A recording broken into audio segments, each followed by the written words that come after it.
Vicage Dorasso, bonsoir. Nous vous recevons aujourd'hui pour une chaîne internet qui s'appelle Thinkerview. Nous sommes en direct. Est-ce que vous pouvez vous présenter succinctement? Alors, je m'appelle Vicage Dorasso. Je fais 1m69. 9. Et en ce moment, je dois peser 65 kilos. Voilà. Ah, c'est une présentation courte, c'est bien. Succinctement, respecté. C'est ma carte Panini. C'est vrai? Ouais, Bon, on va parler de foot, on va parler géopolitique du foot, économie, on va peut-être parler un peu d'actualité avec le foot, avec ce qui s'est passé un peu aujourd'hui et dans les semaines précédentes. Si on parlait évasion fiscale, est-ce que tu as déjà fait de l'évasion fiscale? Pardon, j'ai dit tu, mais... Ouais, alors, non, jamais. Ça me traverse même pas l'esprit. Récemment, c'est marrant, il y a un mec... Alors, sur la fiscalité, même pas l'évasion fiscale. J'étais jeune, à 20 ans, le conseiller que j'avais rencontré, il m'a dit, il y a les lois Ponce, je crois, tu places de l'argent dans les dom-toms, ouais, t'achètes des bateaux de pêche, je sais pas quoi, et voilà, c'est la loi, et tu défiscalises. Et les bateaux de pêche ont coulé, je pense, et j'ai tout perdu. Et moi, je découvrais l'argent. Et je savais que moi, je n'étais pas comme ça, que ça ne m'intéressait pas Enfin, tu vois, c'est la première fois que je payais les impôts. Je pense que mes parents n'ont jamais payé d'impôts. Comment ça se passe? Et je ne l'ai plus jamais refait. Le fait qu'il y ait des footballeurs qui cherchent à optimiser à tout prix alors qu'ils gagnent des millions et des millions, ouais. Et que... Alors, franchement, je sais pas s'ils le font, combien. C'est pas eux qui sont dangereux pour la planète, hein. Je veux dire, il y en a qui défiscalisent, qui sont méchants. Nous, les footballeurs, je veux dire, on est une petite niche, on est très peu à gagner beaucoup d'argent, enfin ceux qui gagnent beaucoup d'argent. Et donc, dans ceux-là, il y en a quelques-uns qui vont essayer de tricher. Et par rapport à ces grands groupes, grands patrons, etc., qui défiscalisent des milliards, franchement, on n'est pas dangereux, on ne fait rien de mal. Puis on essaie de faire croire que nous... c'est pas bien. C'est pas bien. Il faut le combattre et puis aller les chercher comme les autres. Mais c'est les autres, hein, qu'il faut aller chercher. C'est qui les autres? Les grands groupes, le CAC 40, les milliardaires. Voilà, les Cahuzac? Ouais, évidemment. Alors, encore plus quand c'est des politiques, t'imagines. Alors lui, Cahuzac, c'était quand même un génie. Quand même. C'est un mec qui était là pour lutter contre les évasions fiscales et qui avait un compte en Suisse. C'est marrant parce que récemment, l'impôt, c'est quelque chose de très, très important pour moi. Il y a un mec qui m'a dit, je croise dans la rue, il me dit « Monsieur Dorasso, je vous adore et tout. » Alors, j'étais super content et tout. Je voudrais vous parler d'un truc. Je lui dis « il faut qu'on se revoie. » Je lui dis « Mais non, dites-moi tout de suite et tout. Je rends les gens heureux. » Je lui dis « Bah oui, je veux savoir là. » Dites-moi, genre, je croyais qu'il allait me parler de yoga, je sais pas moi, de trucs spirituels. Et il me dit, voilà, vous, au lieu de payer votre impôt, vous le prenez et vous le placez quelque part, comme ça vous rapporte de l'argent. Je dis, bah non, moi je fais pas ça, monsieur, ça m'intéresse pas et tout ça. C'était marrant comme pour lui, être heureux, c'était gagner de l'argent, un peu tricher, voler. Il ne se rendait pas compte que moi ça ne me rend pas heureux, peut-être que lui ça le rend heureux, et que c'est pas non plus avec l'argent, peut-être que l'argent rend heureux, et puis surtout l'homme que je suis ne valide pas ce genre de choses. Les football leaks? Ouais, les footballistes comme les lanceurs d'alerte là, qui dénoncent, qui sont importants. Dans les footballistes, il y a eu pas mal de choses, notamment sur le racisme. Il n'y a pas eu que l'argent, hein. Il y a eu aussi les petits jeunes, comment ils étaient formés, par exemple, aussi, comment on décidait de former Alors ça, j'ai découvert quelque chose. J'ai toujours cru que le talent était très important et que le foot était incontestable. Si tu es bon, tu joueras. Et avec ce Football X, j'ai compris que non, on pouvait aussi former un blanc ou un noir. On pouvait décider qui allait devenir professionnel. Et que j'étais jeune, mes copains musulmans ont subi, moi aussi hein, évidemment, les noirs subissaient le racisme. Musulmans blancs, hein. Ouais, mes copains rebeux, musulmans, parce que je me souviens du Ramadan où l'entraîneur était pas cool, il forçait à bouffer, du porc. Et, euh, et moi, j'étais fort, et je me disais, et mes potes qui étaient forts, plus forts que les autres, là, la couleur ne peut pas les arrêter. Et avec ce truc de Football X, je me suis rendu compte que non. Parce que si l'entraîneur il décide de te faire jouer toi, même si tu es moins bon, s'il décide de te former plus, de t'entraîner plus, il peut le faire. Ça m'a surpris. Donc il y a du racisme même dans la formation. C'est ce que m'ont appris. On va revenir sur les questions de racisme un peu plus tard. Mais les lanceurs d'alerte, c'est important. Football X, Wikileaks, etc. Ils sont très importants. L'attribution de la Coupe du Monde au Qatar. Il y a des magouilles un peu là-dedans. La FIFA, je pense, l'organisme le plus un des organismes les plus corrompus du monde, qui, j'imagine, aussi, là, pour le coup, fait beaucoup d'évasion fiscale. Voilà. La FIFA a interdit l'ingérence politique dans ces magouilles. Donc, il traite directement avec les fédérations. Macron, récemment, a voulu intervenir. On lui a dit non, t'as pas le droit. Ça veut quand même dire, techniquement, laissez-nous faire ce qu'on veut, et notamment avec le pognon. Et évidemment, sur les attributions, on voit bien qu'il n'y a rien d'angélique, de beau. On va chercher des marchés, on va chercher de l'argent, mais il n'y a pas d'intérêt général. Le football, c'est quand même normalement quelque chose qui est tourné vers le lien social, le vivre ensemble. Et eux, ils font du business. Récemment, la FIFA, c'est un truc incroyable. C'est quand même une organisation qui fait travailler des gens gratuitement et qui s'enrichit gratuitement. Neymar, il va jouer la Coupe du Monde avec le Brésil gratuitement pour la FIFA, qui prend tout le pognon. La FIFA n'a pas de continent, n'a pas le monde déjà, n'a pas de continent, n'a pas de pays, n'a pas de ville, n'a pas de stade, n'a pas de public. Elle n'a rien. Et c'est elle qui fait l'argent. Parce qu'elle organise le football. Et elle impose aux États sa loi. C'est un truc de fou. Et en plus, il y a plus de monde à la FIFA, je crois, qu'à l'ONU. Je crois que la FIFA peut mettre un pays à terre, lui imposer quelque chose au risque de sortir de la FIFA. Et c'est là qu'il faut s'organiser, parce que les footballeurs comme Neymar, Messi, etc., c'est eux qui ont le pouvoir. C'est toujours le rapport de force, hein, la lutte des classes. Je trouve ça incroyable. Voilà, la FIFA. Infantino, récemment, il a été... c'est par acclamation, je ne sais pas si tu savais ça, il a été réélu par acclamation. Donc ses copains, ils arrivent, hop, super. Donc là, ils viennent de dire que... en fait, donc ils mettent le VAR, et puis après, ils trouvent ça super, entre eux. Ils disent que ce qu'ils ont fait est super. Est-ce que tu pourrais dire que c'est comme une mafia ? Oui, puis c'est le libéralisme, néolibéralisme, je ne sais pas trop comment on appelle tout ça. De nouveau, l'exploitation. Alors, le footballeur est un employé, un salarié, je ne sais pas trop, un peu particulier. Notamment ceux qui jouent pour la FIFA, parce qu'il est très très bien payé, il est privilégié, il est célèbre, mais il est au service d'une organisation qui s'en met plein les poches. Et qui... C'est quoi plein les poches ? J'en sais rien, je crois que c'était 2 milliards de résultats nets il y a quelques années. Récemment, ça doit être un peu plus. Ils vont chercher des marchés. Comme je réfléchissais à ça l'autre fois, l'UEFA, la FIFA, le foot français, hein, la Ligue Conforama, aujourd'hui elle s'appelle. Je me disais, mais en fait, il y avait un joueur, c'était Schneider, qui partait à la retraite. Il y a quand même moins de joueurs qui partent à la retraite que de joueurs qui sortent. Qu'il faut qu'ils jouent à un moment. Donc on va chercher des marchés et on développe le foot ailleurs. Et comme ça, il y a de plus en plus de clubs, de joueurs qui peuvent jouer. Et ça crée encore plus de précarité, évidemment, avec aussi des différences entre les très très riches joueurs et les... Platini, il s'est fait un peu inquiéter avec toutes ces histoires. Ça t'a pas fait mal de voir un grand champion comme ça Ouais, et il y a un truc qui est incroyable, c'est... Alors, Platini... il ne doit pas être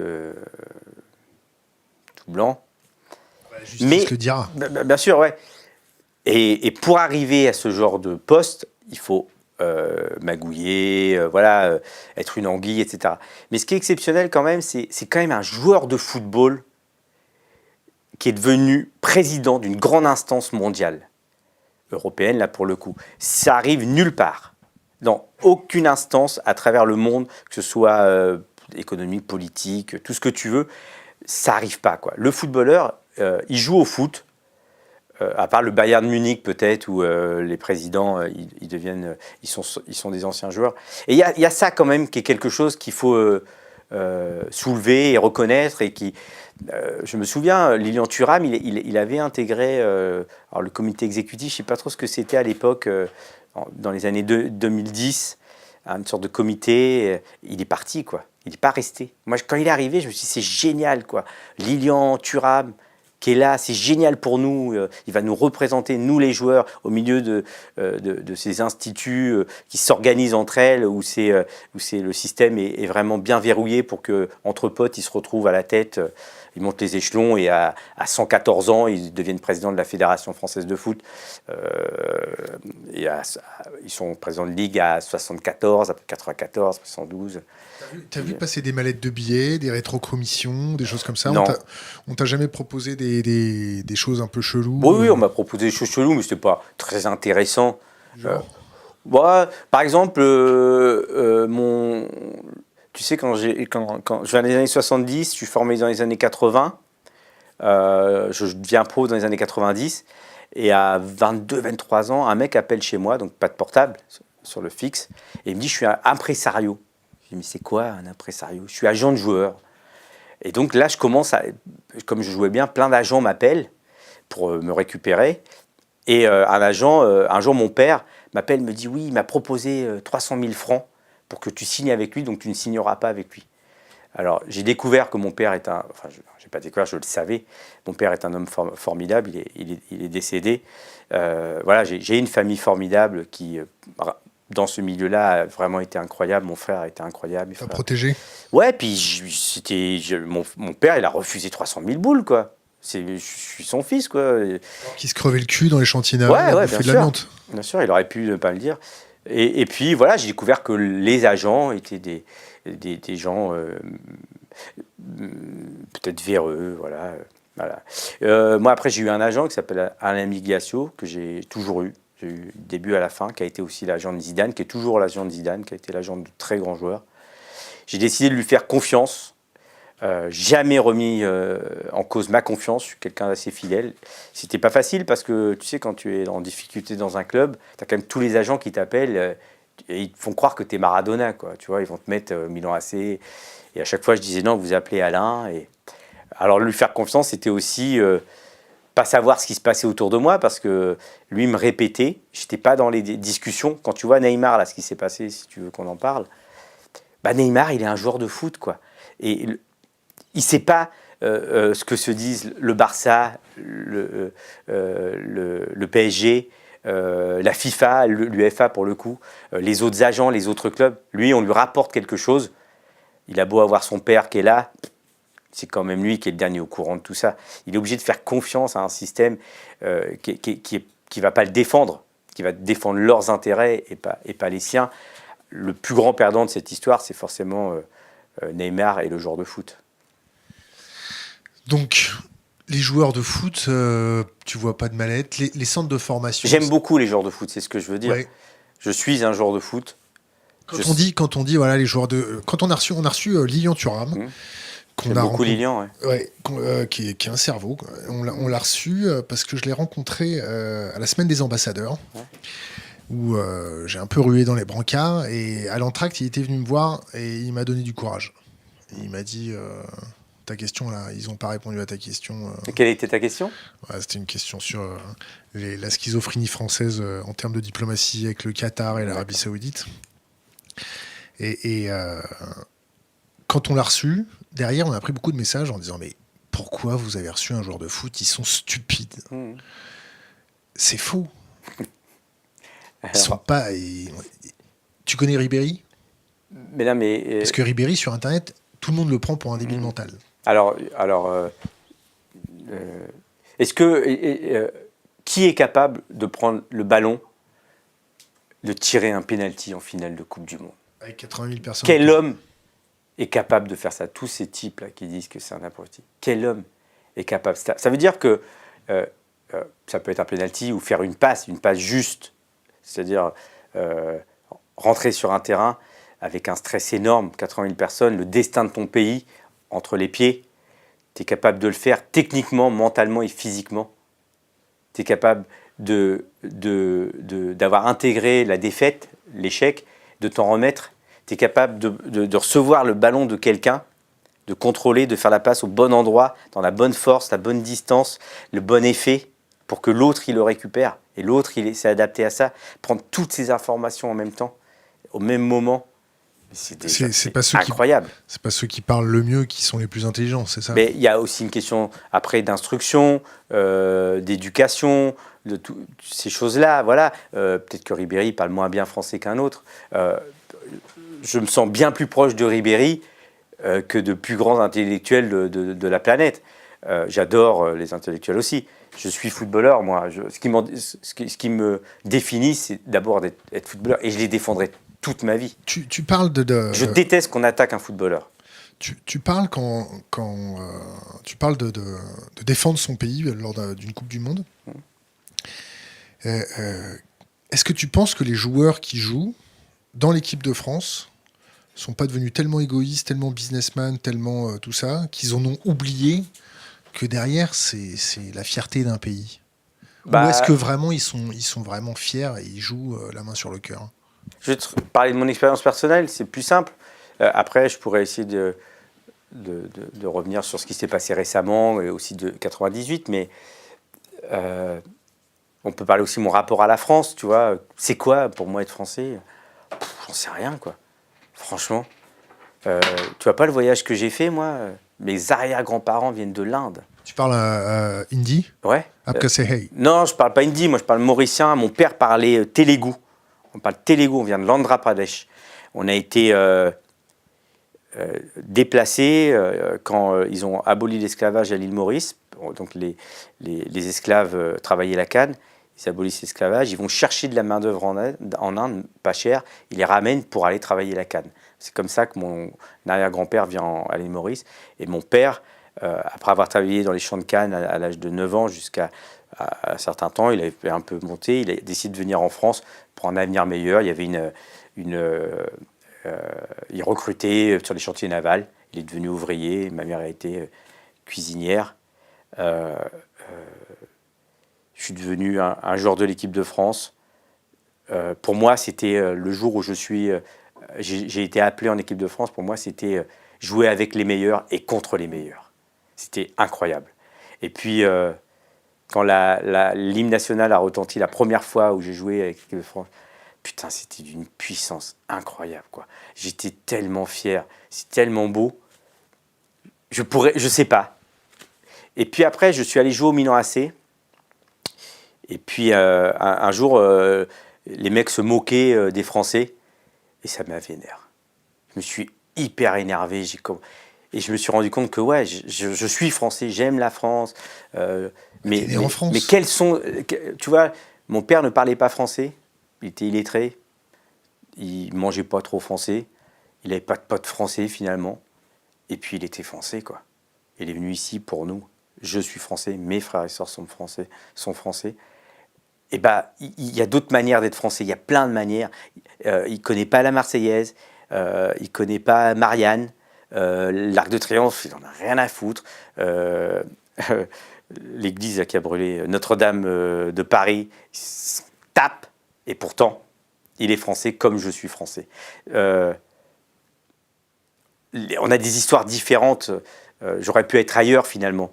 Et je suis là. Donc, Éric Cantona, il dit être français, en fait, ce serait peut-être réveiller nos vieux démons, retourner la table. Ça veut dire quoi exactement? C'est-à-dire l'esprit révolutionnaire.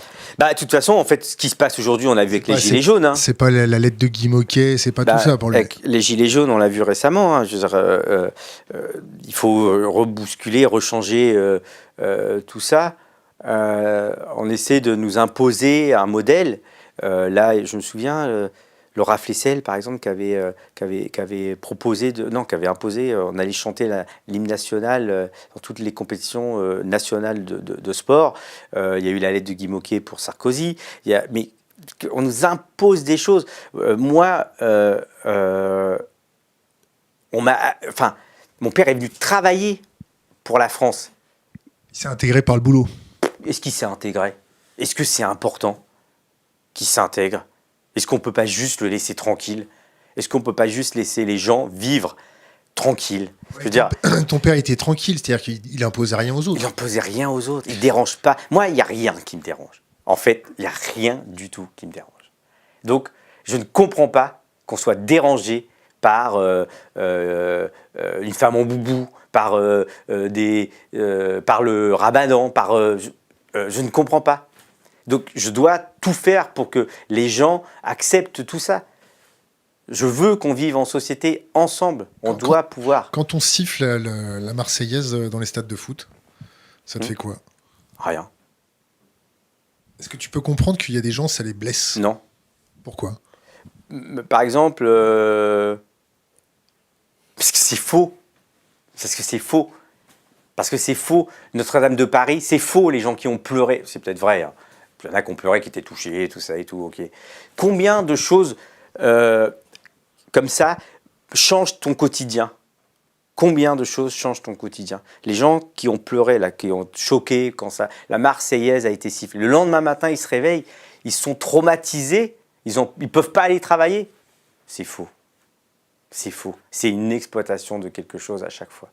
Les attentats, bizarrement, quand ils se passent à l'étranger, partout, on s'en moque. Parce que quand ça arrive ici, déjà, on s'inquiète un peu plus. Quand ça arrive à Paris, alors là, tu as tous les Parisiens qui flippent. Et là, ça nous a touchés. Là, on a eu peur. On a eu peur pourquoi? On a eu peur pour nos proches, notre famille. Tu sais, quand il y a les attentats, ce qui était très marrant, pas très marrant, hein, mais moi, j'allais me coucher en plus, j'étais chez moi. Il y a les attentats. Tu sais qui j'ai appelé en premier? La mère de mes enfants, pour savoir où mes gosses étaient, et ma sœur qui habite à Paris. J'ai pas appelé des potes, j'ai appelé la mère de mes enfants et j'ai appelé ma sœur. Et après, j'ai appelé mes potes. Et après, évidemment, quand j'ai vu tout ça, ça m'a évidemment bouleversé, touché. Mais j'essaie d'être le plus honnête possible, hein. Je veux que tout ça change. Je veux qu'on puisse vivre ensemble. Pour moi, c'est le truc le plus important. Le vivre ensemble, le lien social. Comment on fait pour préserver ce lien social? Il faut le recréer. Il est cassé. Quand il y a un repli communautaire, quand il y a du communautarisme, parce que les fondamentaux de l'économie poussent à ça, comment on fait pour casser ce repli communautaire? Par le sport, par la culture, par la Marseillaise, par le service militaire. T'as fait l'armée, non? Bah oui, j'ai fait l'armée, j'ai perdu 1 an de ma vie. Pourquoi t'as perdu 1 an de ta vie? Bah c'est horrible, quoi. T'as appris à faire ton lit? On m'a forcé à tirer avec un FAMAS. T'as pas forcé à tirer avec mais on m'a forcé, sinon j'allais T'as appris à défendre ton pays. On m'a dit tire, j'ai dit non, on m'a mis au cachot. Je suis sorti, j'ai dit donnez-moi le flingue, faut que je tire. Je veux plus retourner au cachot. J'ai appris la Marseillaise là-bas, sinon je l'aurais pas. Je sais pas si.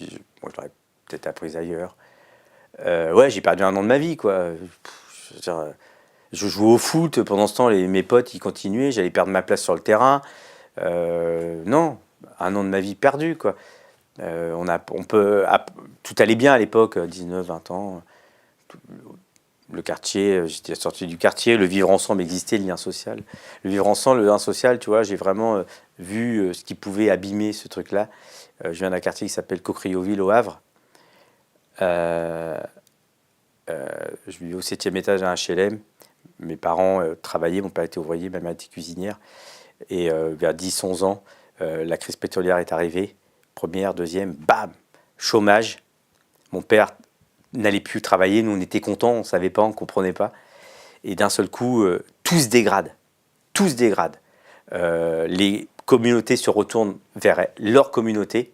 Nous, on avait un club dodo qui s'appelait le club dodo. Le dodo, c'est l'emblème de l'île Maurice, le club de l'île Maurice. D'un seul coup, toute la vie qu'il y avait, parce que mon père était syndiqué, et donc il recevait beaucoup de monde à la maison. C'était vraiment joyeux, hein. Des blancs, des noirs, et puis d'un seul coup, plus rien. Et tout le monde se referme, tout le monde a peur de l'autre. Puis d'un seul coup, les deals arrivent. je me souviens, parce qu'il y avait le fantasme du sadique qui traîne dans les, dans les, dans la cave, alors qu'avant les caves, c'était un endroit où on jouait à cache-cache, parce qu'au Havre, il faut savoir que toutes les caves communiquent entre les immeubles, donc on s'amusait là-dedans, et là, plus rien. Tout ça comme ça, et on est parti. On est parti, je me souviens, l'ascenseur n'était jamais en panne. Et là, il était tout le temps en panne. Donc il était en panne, et les gens ne viennent plus le réparer. On nous abandonne, on nous laisse. Tu vois d'autres pistes pour rétablir Ah non, je ne t'ai pas donné les pistes, là. Hein. Le football, c'est génial. J'en ai des pistes, évidemment. Le football, c'est génial. Quand tu vois, même au niveau amateur, des fois ça se termine en baston. Quand tu vas dans l'Essonne, ça se termine en castagne. J'ai connu un des entraîneurs des Gaules du PSG et il m'expliquait des trucs. Lui, quelqu'un de très droit et qui essayait de remettre, un Portugais d'ailleurs, naturalisé français.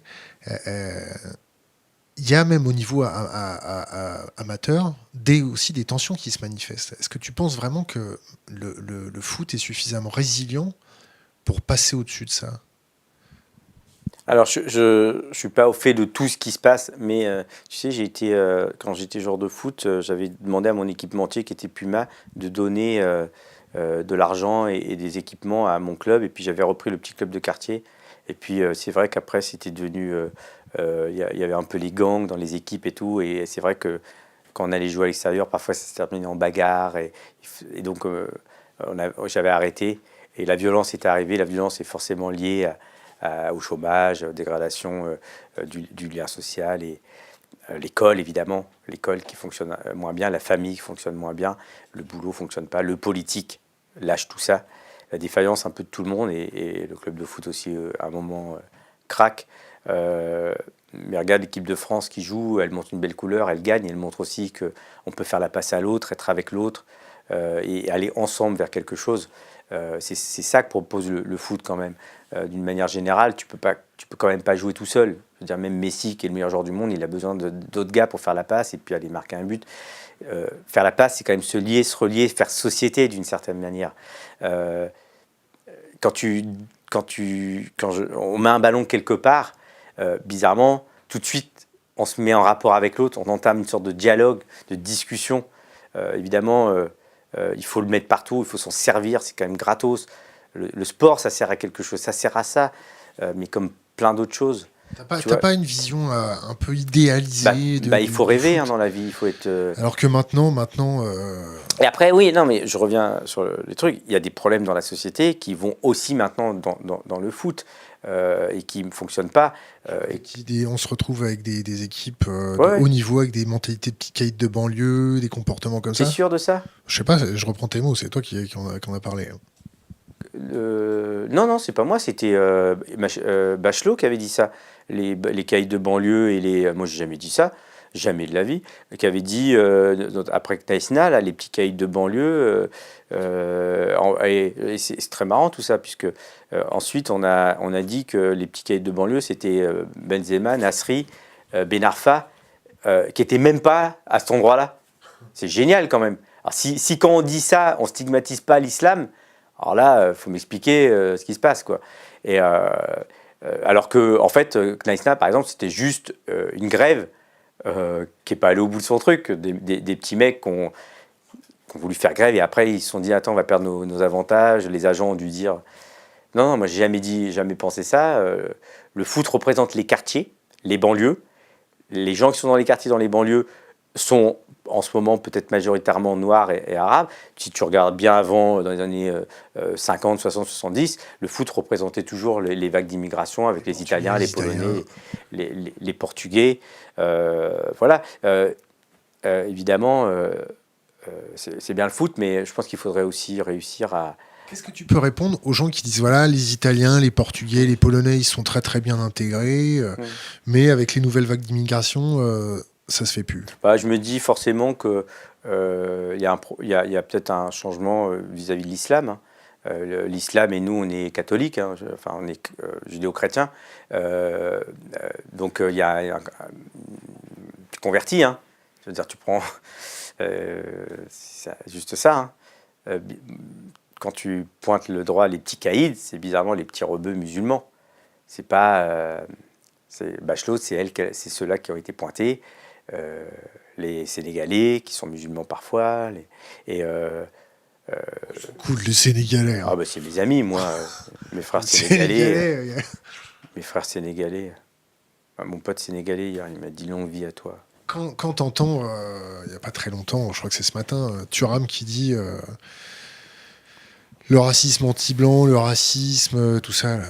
C'est quoi cette histoire, cette polémique encore? Le racisme anti-blanc. Alors, tu veux que je te raconte un peu ce qui s'est passé ou... Lukaku est allé jouer avec l'Inter, ça s'appelle l'International, hein, le club. Hein. L'International, il faut savoir que c'est un club qui a fait scission de Milan AC parce que le Milan AC ne voulait pas accueillir les étrangers. Et donc, l'International se crée pour accueillir les joueurs qui ne sont pas italiens, pas du Milan. Donc, comme un peu la Lazio avec la Roma. La Lazio, c'est le club lazialiste et la Roma, c'est le club qui est... Et c'est souvent comme ça, hein. Gênes, ça doit être pareil. L'Espagnol, c'est pareil, tu vois. L'Espagnol, c'est les Espagnols et le Barça, c'est les Catalans, tu vois. C'est pour ça que ça s'appelle l'Espagnol de Barcelone, parce qu'ils accueillaient les Espagnols, les Castillans. Enfin, ceux qui parlent, je ne suis pas un expert. Hein.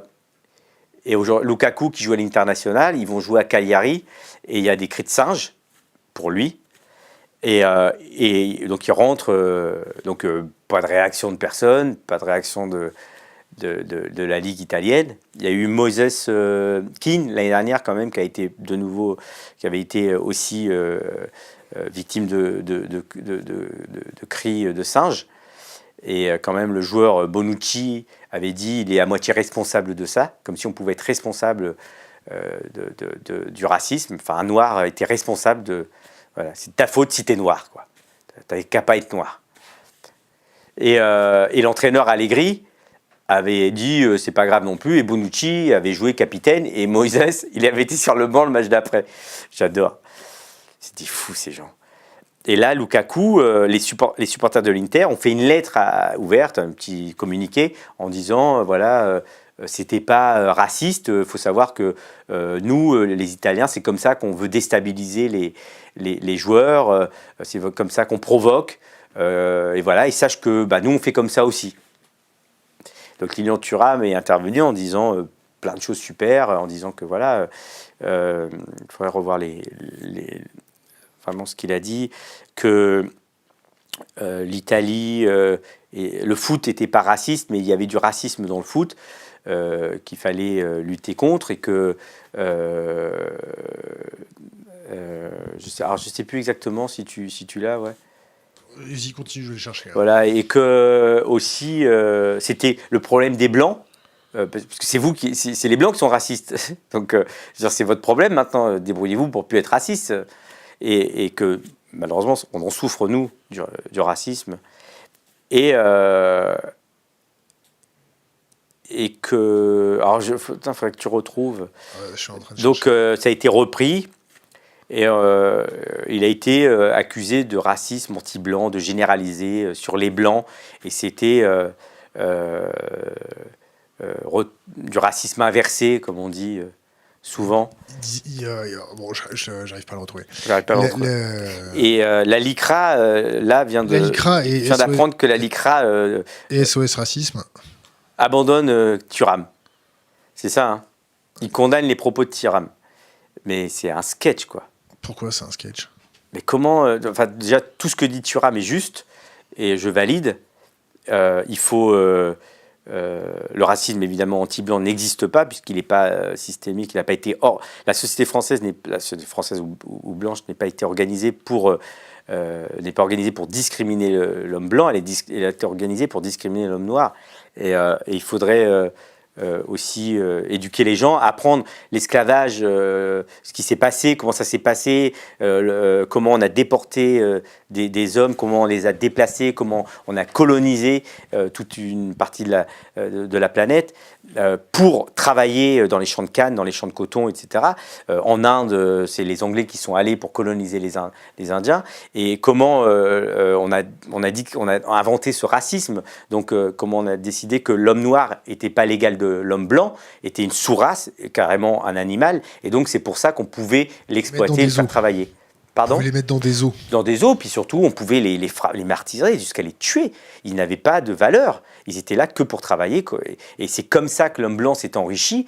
Alors, il s'était déjà enrichi autrement en exploitant l'homme blanc. L'homme blanc exploitait déjà l'homme blanc. Alors maintenant, il est parti exploiter l'homme noir.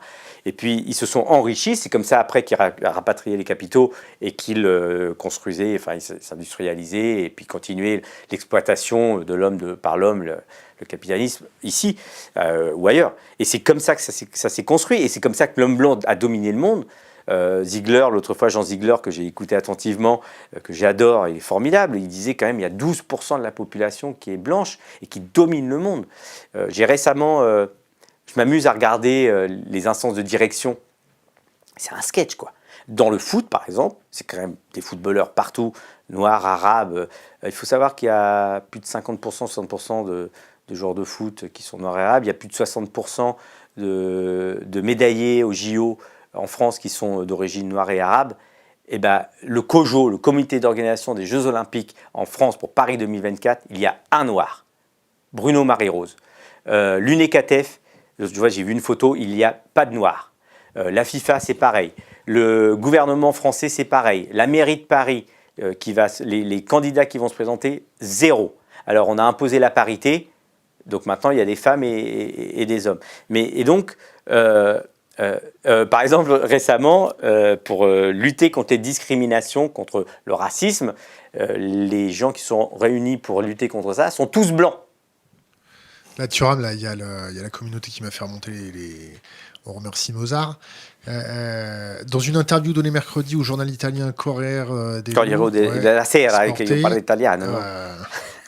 Pourquoi tu bouges les mains? Okay. L'ex-footballeur champion du monde 1998 dénonce le racisme des sociétés européennes caractérisé selon lui par un sentiment de supériorité des Blancs. Tu peux redire? Oui. Pardon, dénonce le racisme des sociétés européennes caractérisé selon lui par un sentiment de supériorité des Blancs. Bah oui, oui. Il dit, il le sent et il le croit. Mais dans les faits, c'est vrai.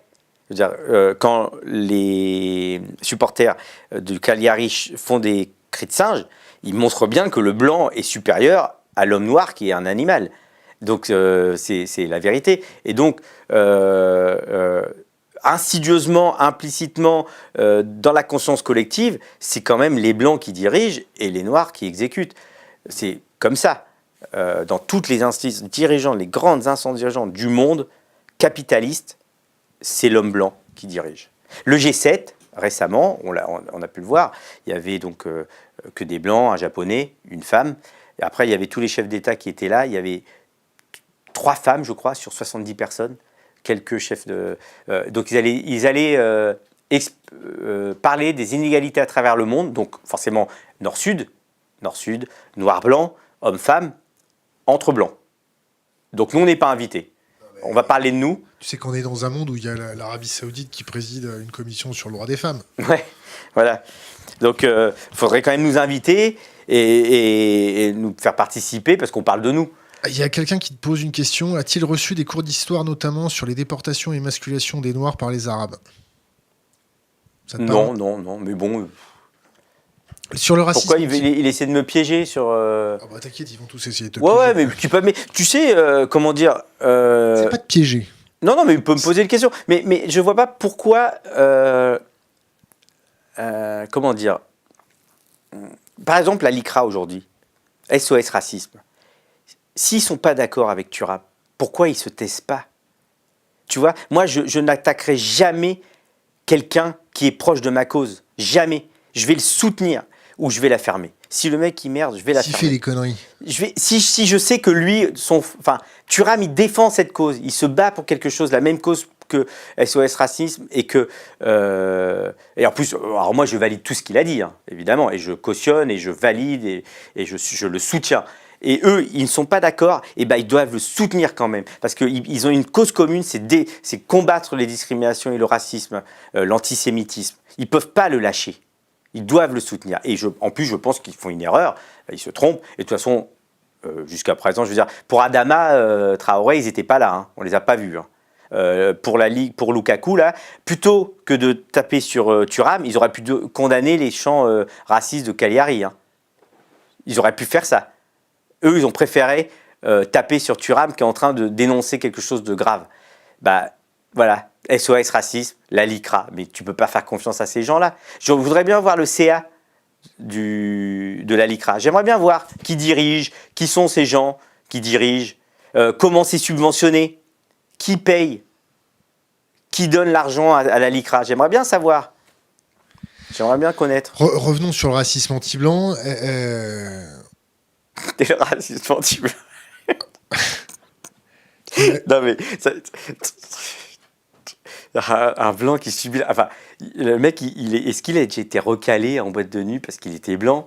Est-ce qu'il a subi des contrôles aux faciès? Est-ce qu'il... moi, j'ai subi tout ça, hein, mais vraiment vénère, hein, et mes potes encore plus que moi parfois. Est-ce que... moi, j'ai appelé un jour pour avoir un appartement, et je suis allé, on m'a dit, mais vous allez vivre à combien là-dedans? À Milan, je cours, contrôle de police. À Milan, j'arrive avec la poussette de ma fille. C'était à la pharmacie et c'était, il y avait une vitre comme ça à la pharmacie et c'était un truc un peu, tu sais, opaque. Donc ils voyaient pas ce que je poussais. Et j'arrive et le mec me fait non, par là. Je dis quoi? Et donc j'étais avec la, donc je pars là-bas et je me rends compte que c'est l'entrée des livreurs.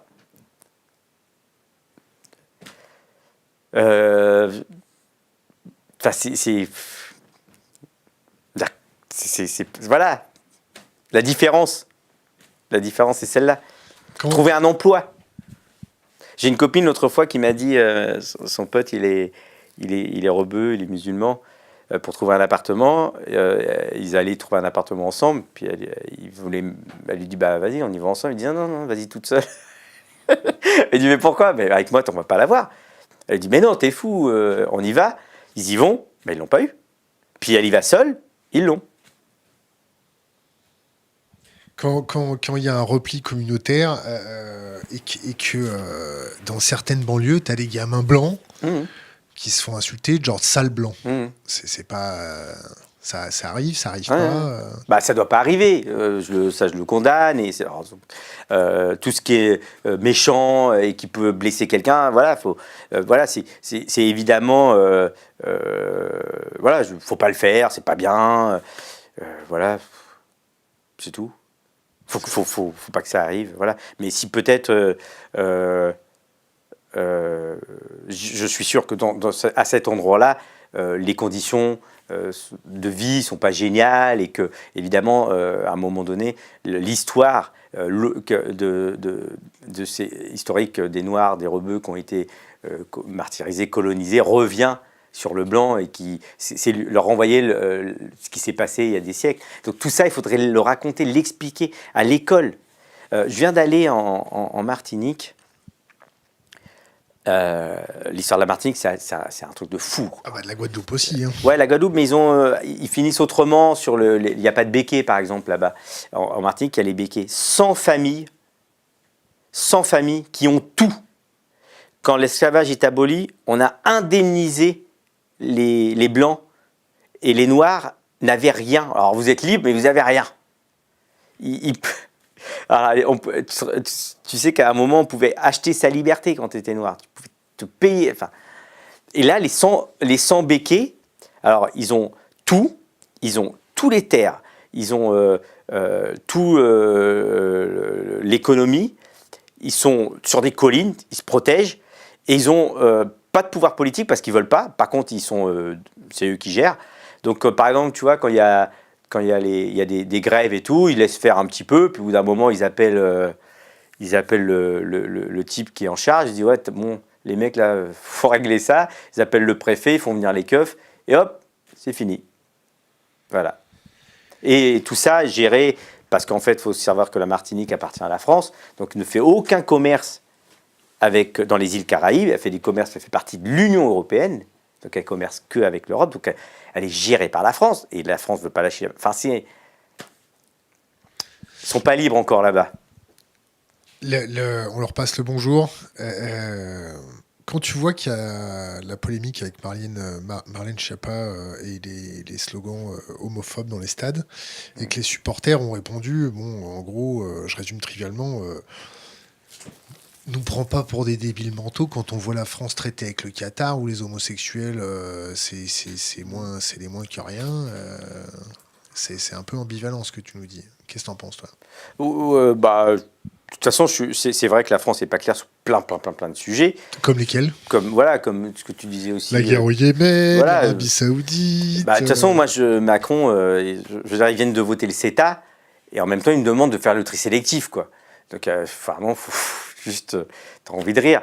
Tu vas dire à Bolsonaro d'arrêter de brûler l'Amazonie pour s'enrichir, et en même temps, tu fais du libre-échange avec ce pays-là, et tu fais rentrer d'autres denrées, d'autres biens qui sont liés à la pollution, à la destruction de la planète. Donc évidemment, je comprends ce que disent les supporters.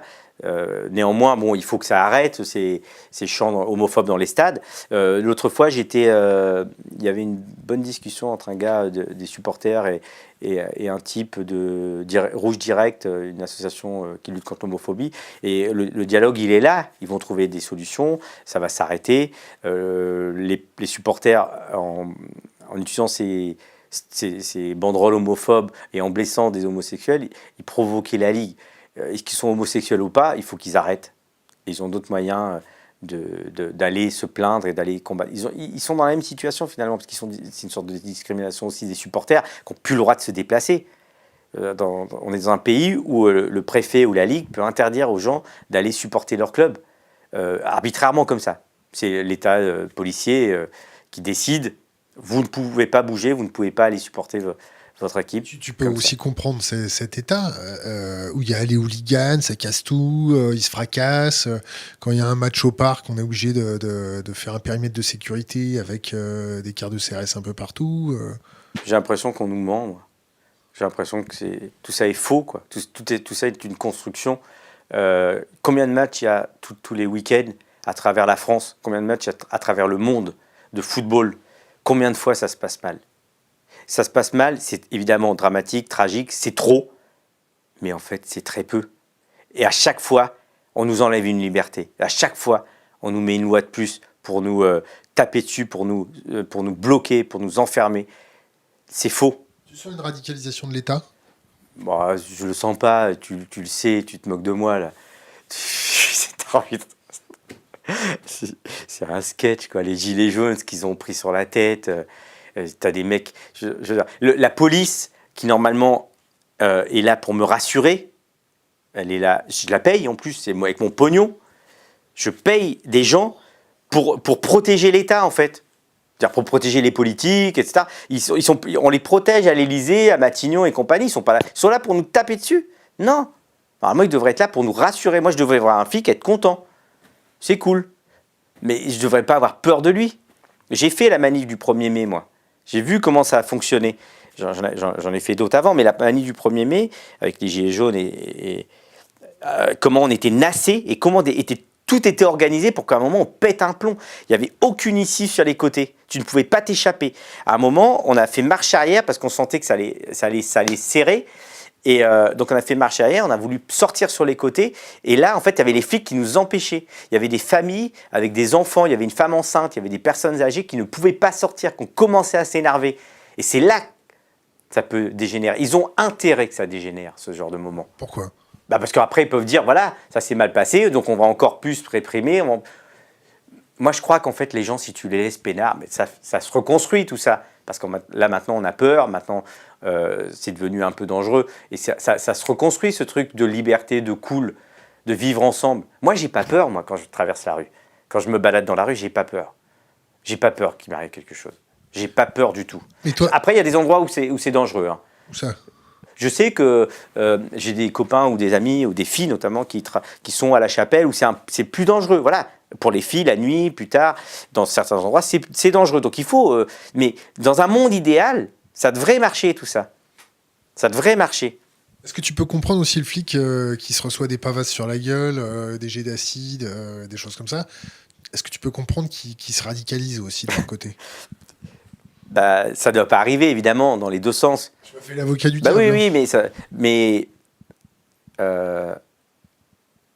alors je ne sais plus pas comment dire ça, mais il y a la dépression chez les flics, etc. Le suicide. Il y a du suicide chez les flics. Évidemment, ça ne doit pas arriver, mais c'est l'État qui crée ça. C'est l'État qui les met en conflit avec... je veux dire, ils sont juste du mauvais côté de la loi, en fait. En fait, on vit ensemble et on nous oppose. Mais c'est Castaner et compagnie qui créent ça, qui créent ces conflits, ces dépressions. C'est eux qui le créent. C'est pas les gilets jaunes. C'est pas les gilets jaunes qui sont responsables de la dépression ou des suicides chez les flics. C'est l'État. C'est organisé pour qu'on soit en conflit. On devrait vivre ensemble. Récemment, j'étais à un endroit... j'aime bien raconter des histoires. On a le temps.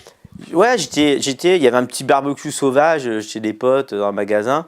Puis il y a des filles, il y avait Oxmo Puccino qui était là. Il y a des filles qui ont reconnu Oxmo et ouais, il y a Oxmo Puccino, ils se sont arrêtés et ça a commencé à discuter, c'était génial. Alors que ça buvait, il y en avait qui fumaient des joints. Bah ouais, ils sont juste du mauvais côté de la loi, quoi.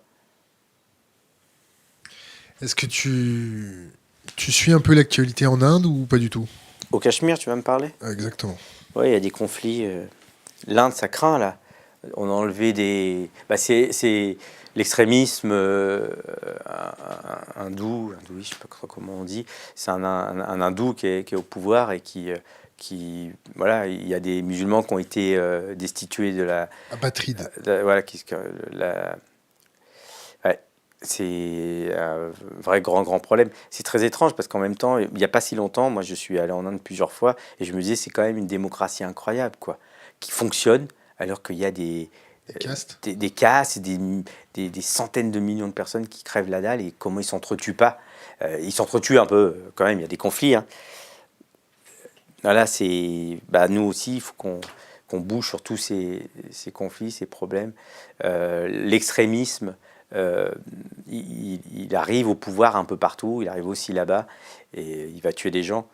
Les problèmes sociaux se transforment en xénophobie, en racisme, et emmènent des gens comme ça au pouvoir. Salvini en Italie, Bolsonaro, Trump. Je parle sous ton contrôle. Ouais. Ils n'ont pas dépénalisé récemment l'homosexualité en Inde? Ah, je sais pas, là tu m'as... Communauté, nous checker ça. Communauté. Mais ça m'entriste, moi. Tu sais, je me sens très indien, très indien. Ma culture était très forte, indienne à la maison. Je suis allé en Inde un jour et j'étais avec mon pote et puis on se promenait. Et puis j'étais dans la rue, il est parti et puis j'attendais à un coin de rue. Et il y a une personne qui est venue et qui m'a dit « Je cherche ma route, où c'est ?» Et je me suis dit « Mais c'est mon pays, quoi. Je suis indien. Je suis indien. Et je suis français aussi. » Sur l'homosexualité, avec le foot, tu penses que vraiment ça va s'arranger? Est-ce qu'il faut vraiment éduquer les gens, c'est-à-dire arrêter les matchs quand il y a des choses qui dégénèrent? Alors, l'homosexualité, le racisme, le sexisme, il faut lutter contre toutes les discriminations, évidemment, ensemble. C'est impossible de les dissocier. Et moi, je pense que la seule peur de la Ligue de football, c'est que le match s'arrête, mais définitivement. Parce que le show s'arrêtera à ce moment-là. Et les droits de télévision, c'est plus important que tout. Le foot qu'on vend. Tu sais pourquoi on met des cartons jaunes aux joueurs qui enlèvent leur maillot? Tu sais pas? Tu vois, tu marques un but, t'es content, t'enlèves ton maillot. Tu sais pourquoi? Parce qu'en fait, le moment où tu marques le but, eh ben, on doit voir la pub. Si t'enlèves ton maillot, on ne voit plus la pub. Conforama, je sais pas quoi. Eh ben, c'est le seul truc que le joueur de foot doit attaquer, que le show s'arrête. Si jamais les joueurs de foot, je ne sais pas si tu as remarqué, à chaque fois qu'il y a des choses qui arrivent comme ça, c'est la prochaine fois. La prochaine fois, on arrêtera le match. Alors ça dure, hein, parce qu'à chaque fois, la prochaine fois, enfin dans le match, la prochaine fois, ça n'arrive pas souvent, puisque les gens, ils ont peur, ils veulent continuer le match. Même les entraîneurs, même Comboiré l'autre fois avec Prince Guayano, Comboiré qui est noir, il lui a dit vas-y, on rejoue. Bah non, on arrête le match, les gars, à un moment, parce qu'on a dit qu'on arrêtait le match. Mais non, on n'arrête pas le match. Et donc la prochaine fois, c'est forcément dans une autre ville, dans un autre stade, avec des nouveaux joueurs et des nouveaux racistes. Donc, on redit la prochaine fois. Ou des nouveaux homophobes. Et les nouveaux homophobes. La prochaine fois. Et la prochaine fois, ça n'arrive pas. Et donc moi, je suis sûr que les joueurs, de nouveau, mais pour tous les joueurs, sont les hommes forts. C'est eux qui ont le pouvoir. Neymar, Messi, Ronaldo, si un jour ils décident ensemble d'arrêter, eh ben, ils vont faire peur à la FIFA. Tu vois, récemment, Messi, il a lourdement critiqué la fédération sud-américaine en disant « vous êtes des corrompus et tout ça ». Bah, c'est vrai, ils sont des corrompus. Moi, j'en suis sûr, c'est approuvé. Hein. J'ai l'impression que c'est vrai. Et puis, il s'est excusé derrière. C'est dommage. Il s'est excusé. Neymar, il s'est excusé aussi pour son quand il a enfin non, je ne sais pas s'il s'est excusé, mais en tout cas, il a pris quelques matchs, tu sais, quand il a dit que les arbitres avaient triché sur la main de Kimpembe. Pour le VAR, c'est le VAR. Le VAR, les joueurs, par exemple, ils peuvent décider de refuser le VAR. Tu vois, ils n'ont même pas été consultés. Les joueurs ont un pouvoir énorme. De toute façon, tu sais, c'est un peu... C'est comme dans le monde du travail. C'est la force du travail et puis les moyens de production. Là, ils organisent et eux, ils jouent. Mais en fait, s'ils arrêtent de jouer, il n'y a plus rien au-dessus. Hein. En fait, la FIFA n'existe pas. Hein. Le foot pourra continuer toute sa vie sans la FIFA. Par contre, la FIFA n'existe pas si Neymar il arrête de jouer au foot. Hein. Et c'est là que les footballeurs ne comprennent pas ça. Ils peuvent changer les choses. Alors évidemment, ils ont peut-être peur ils ont de pas se envie faire parce qu'il y a des remplacer. contrats. On les a payés tellement cher qu'ils ont perdu leur liberté. C'est normal de payer aussi cher des gens? Alors, c'est un drôle d'endroit parce que souvent, le capitalisme, il fonctionne sur gagner, travailler beaucoup et produire très vite et tu n'es pas payé pour ce que tu travailles. Alors là, est-ce que tu es payé pour ce que tu travailles quand tu es touché? Là, c'est l'inverse peut-être. Tu es peut-être trop payé. Mais il y en a quand même beaucoup qui sont très mal payés. Il y a beaucoup de précarité, beaucoup de chômage dans le football. Tu vois, Neymar, c'est peu de joueurs qui touchent beaucoup d'argent comme ça. Et en échange, c'est aussi un endroit très étrange où quand tu as un échange de joueurs, il y a un échange d'argent. Il n'y a pas beaucoup de métiers. Si tu pars d'Esso à Total, à part une clause de confidentialité, un truc comme ça, il n'y a pas d'argent qui circule. Tu peux casser ton CDD. Tu peux être licencié. C'est des CDD qu'on casse et on a intérêt à le casser. On n'a jamais intérêt à ce qu'il aille au bout parce que sinon il n'y a pas de transfert. Donc on rachète un joueur pour son talent, son âge et la durée de son contrat.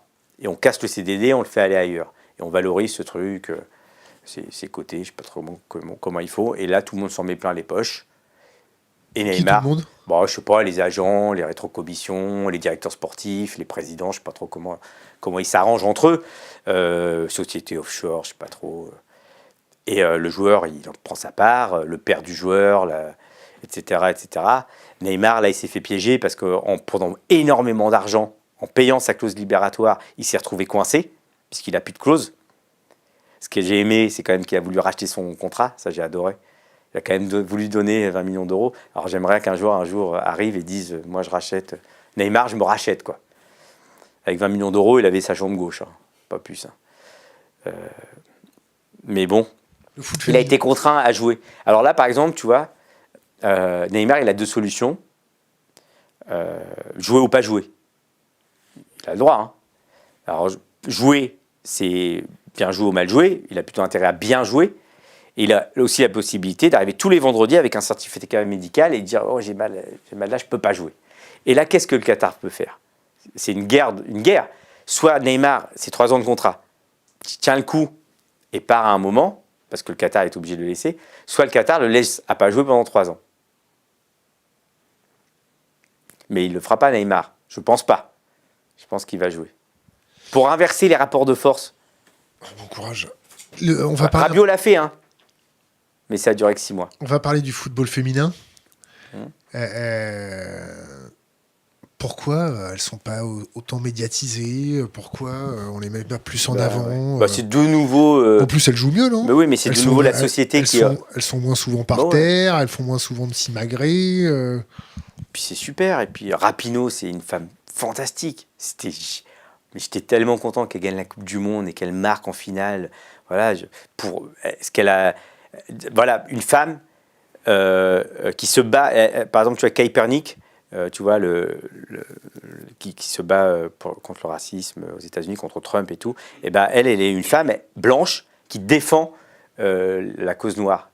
Et ben, c'est ça la vie. C'est que le racisme, on en parlait tout à l'heure, la cause des femmes, c'est la cause de tout le monde. La cause des Noirs, c'est la cause de tout le monde. Enfin, on vit en société, on vit ensemble. C'est notre histoire. L'histoire. Bizarrement, quand on parle de l'histoire, c'est l'histoire des Blancs et c'est l'histoire de tout le monde. Mais quand on parle de l'histoire des Noirs, c'est que l'histoire des Noirs. Ben non, c'est l'histoire de tout le monde. Il y a un super interview d'un joueur américain de basket qui parle de ça, comment les Blancs doivent soit la fermer, soit participer au combat. Mais jamais faire la LICRA, SOS Croatie, lâcher le combat de Thuram. Ils ont lâché le combat de Thuram. C'est des traîtres. Et pour le football féminin, évidemment, l'égalité, il y a l'égalité ou pas l'égalité, voilà. Il n'y a pas de niveau d'égalité, c'est l'égalité ou pas d'égalité. Et tout a été construit depuis très longtemps, parce qu'il faut savoir que au début du siècle, le football féminin était quelque chose qui fonctionnait très bien, qui marchait très bien, qui remplissait les stades, et on a tout fait pour que les femmes retournent au fourneau, en disant qu'elles n'avaient pas de légitimité, que c'était moins bonne, etc., etc. Et donc après, on en arrive à ce que les femmes ne jouent plus au football. Et quand elles jouent, on dit qu'il faut qu'elles génèrent autant d'argent que l'homme pour pouvoir toucher le même salaire. Non, je veux dire, tant qu'on ne leur donnera pas le même salaire, il n'y aura pas d'égalité. Et tant qu'on ne les rendra pas visibles, là, il faut savoir que le handball féminin, championne du monde ou d'Europe, n'a pas de diffuseur en France. Il n'y a pas de diffuseur récemment. Tu verrais des matchs mixtes? Pourquoi pas, des équipes mixtes? Pourquoi pas. Il y a la mixité jusqu'à un moment. Aujourd'hui, il y a peut-être des différences qui font que ça s'arrête, mais pourquoi pas. De toute façon, tu sais, c'est Idriss Abarken que tu as reçu qui dit les révolutions, les changements, c'est toujours ridicule, dangereux, évident. Aujourd'hui, on rigole quand on dit l'égalité salariale. L'égalité salariale pour les femmes et les hommes à travers la société, partout. C'est pas gagné. Hein. Et dans le foot, là, on rigole. Et un jour, ce sera dangereux parce que ça va commencer à arriver. Puis un jour, ce sera évident. Le droit de vote, c'est passé comme ça, le droit de vote pour les femmes. Les gens rigolaient. Puis après, ah merde, putain, fais chier. Puis en plus, t'as l'air d'un con parce que c'est en train d'arriver. Donc tous les intellos qui disaient faut pas le faire et tout, ils ont l'air de cons. Et puis d'un seul coup, ça arrive et tout le monde dit ah bah oui, c'est normal. C'est toujours comme ça. Et moi, j'ai fait plein de plateaux pour défendre cette égalité salariale, qui est pour moi quelque chose de très important. Là, les Anglais viennent de l'imposer dans les équipes nationales. Alors, dans le privé, Aulas, il fait ce qu'il veut. Hein. Je crois qu'il fait bien avec son équipe féminine. Hein. Mais il a le droit, c'est son problème. Même s'il faut le combattre, il faut faire en sorte que ça avance.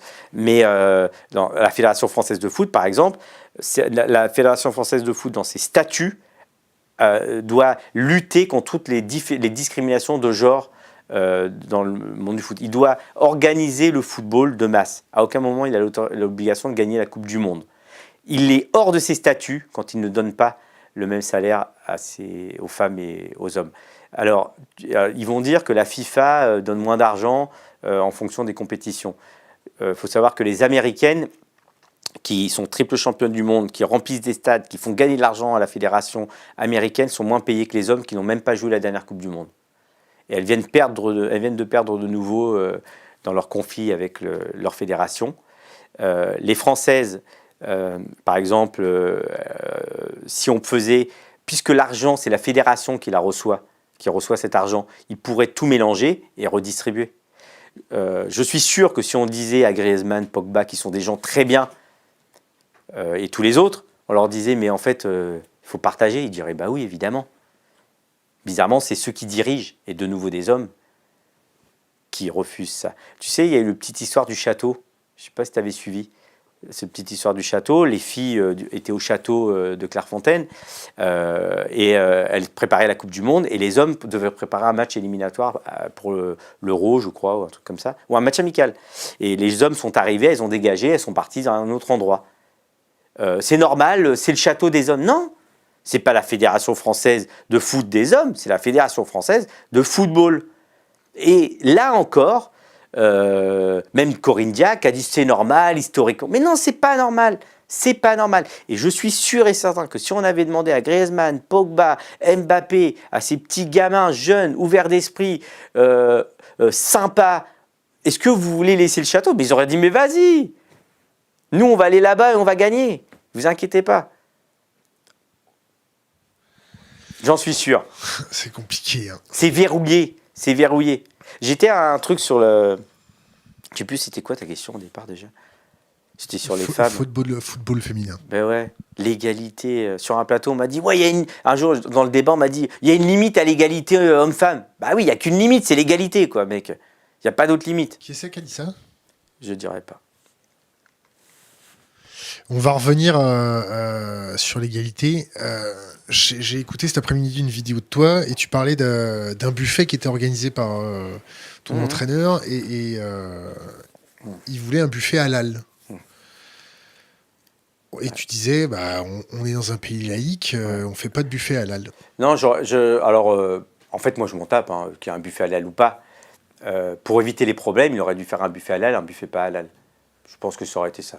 Après, c'était Raymond Domenech, hein. C'est quelqu'un que j'aime beaucoup, qui a beaucoup compté pour moi, qui a toujours tout fait pour tout ce truc de vivre ensemble, de lien social.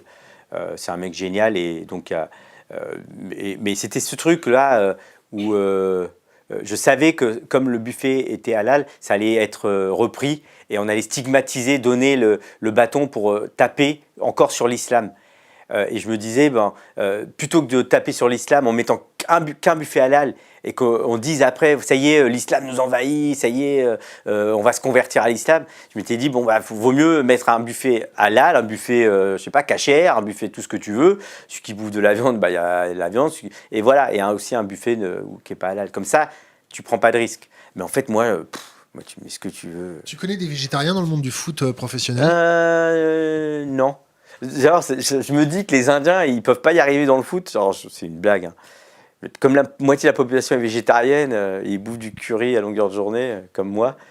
C'est peut-être pour ça qu'ils n'ont pas une grande équipe de football, mais c'est pas pour ça du tout. Hein, puisque, en fait, ils sont en 1950 à la Coupe du Monde, ils arrivent pieds nus, on leur refuse de jouer, on refuse les Indiens. Et ils rentrent et le football décline à ce moment-là. Est-ce que tu vois d'autres pistes pour sauver la cohésion sociale en France? Parce que là, tu connais la chaîne YouTube depuis un certain nombre d'émissions, et je dirais d'années. On parle d'économie. Tu as une formation en économie, toi, non? Moi, j'ai fait de l'économie. Je ne suis pas allé loin. Hein. J'ai passé mon bac A1 à l'époque. C'était un bac assez dur, par correspondance. Pour les gens là, qui disent que les footballeurs sont des abrutis. Tout seul donc, parce que j'étais au centre de formation. Mes frères et sœurs sont tous diplômés. Et puis après, je suis allé à la fac et après, j'ai commencé à jouer avec les pros. J'allais à la fac parce que je voulais avoir cette carte étudiante. À l'époque, je ne rentrais pas en boîte de nuit. Avec la carte étudiante, dans les soirées étudiantes, je savais que j'allais rentrer. On n'allait pas pouvoir me recaler. Et donc, c'était hyper important. Et puis, après, j'ai commencé à jouer. J'ai arrêté. J'aimais bien aussi aller jouer aux échecs dans les foyers africains qui étaient autour de la fac. C'était vachement important pour moi. Tu veux te lancer en politique? Évidemment, ouais. J'ai toujours fait de la politique. La vie, c'est politique. Tout est politique. Le sport, c'est politique. Celui qui dit je fais pas de politique, déjà, il est de droite. Et celui qui dit je m'intéresse pas à la politique, il est forcément de droite. C'est marrant ça parce que les gens de gauche le disent. Je suis de gauche. Bon, voilà, c'est une conviction profonde. Je suis de gauche. Je suis un homme de gauche, très à gauche. Jean Ziegler, il dit, il a écrit le livre que j'ai lu, qui est formidable. Il est formidable cet homme. Il est incroyable. C'est surtout très rigolo. Ouais. Puis c'est formidable, quoi. Ces gens-là, Michel Serres, lui, Badiou, moi, tu sais, j'arnaque tout le monde. Je cite 3 mecs à chaque fois. Mais c'est passionnant, des gens qui se battent depuis toujours pour quelque chose et moi, ils me guident, ces gens. Ziegler, tu lui as posé à un moment la question, mais pourquoi tu fais ça? Comment tu fais pour dormir? Elle a dit, c'est pas important comment je fais pour dormir. Par contre, je vais continuer parce que j'ai une responsabilité de le faire. Moi, homme blanc privilégié, je dois le faire. Je dois aller libérer quelqu'un d'autre. Je me suis un peu libéré. Moi, je me sens un peu libéré, un peu libre, même si je suis salarié d'une entreprise et que j'ai des patrons, etc. Mais bon, je peux aller libérer quelqu'un d'autre. Je dois le faire. Parce que, tu sais, parfois, j'ai envie d'abandonner. Hein, parce que t'es là, t'es assis, tu te dis, putain, mais j'ai envie d'être peinard. Puis le lendemain, j'y retourne. J'y arrive pas. J'y arrive pas. Je dois aller libérer les autres. Je me trompe peut-être, hein. Et Jean Ziegler, il dit qu'il faut détruire le capitalisme. Le capitalisme expliqué à ma fille en espérant qu'on en verra la fin. J'adore. C'est incroyable. Et il n'en verra peut-être pas la fin, mais il se sera battu toute sa vie. C'est très important. Badiou, il dit un truc, son livre « Attention à l'homme blanc, enfant du rivage » ou autre comme ça. Je ne sais plus, ce livre qui est super, comment il parle de la colonisation, etc. C'est génial. Est-ce que tu trouves les gens de gauche, des fois, vraiment très intolérants par rapport à des idées qui ne sont pas les leurs? Et est-ce que, par exemple, toi, en tant qu'homme de gauche, t'irais discuter, échanger avec quelqu'un qui n'est pas de tes opinions politiques, et même à l'inverse de tes opinions politiques? Oui, évidemment. Ouais. Mais je crois que dans ce genre de discussion ou de débat, il ne faut pas essayer de convertir l'autre, c'est pas possible. C'est des mondes qui s'opposent. Je ne vais pas essayer d'avoir raison. Je pense que le capitalisme tue la planète, tue les hommes, détruit... Et eux, par exemple, le ruissellement, etc., ils pensent autre chose. Est-ce que, dans ces deux conceptions, est-ce qu'on veut la même chose, être heureux, etc. Est-ce que c'est avancer ensemble? Est-ce que c'est la même chose et qu'ils croient en ça et moi je crois en ça? Je pense qu'ils se trompent. Je pense que nous on a raison et l'histoire montre aujourd'hui que Jean Ziegler le dit encore une fois. Il y a un enfant qui meurt de faim toutes les 5 secondes parce que le capitalisme tue. Tu vois? C'est pas je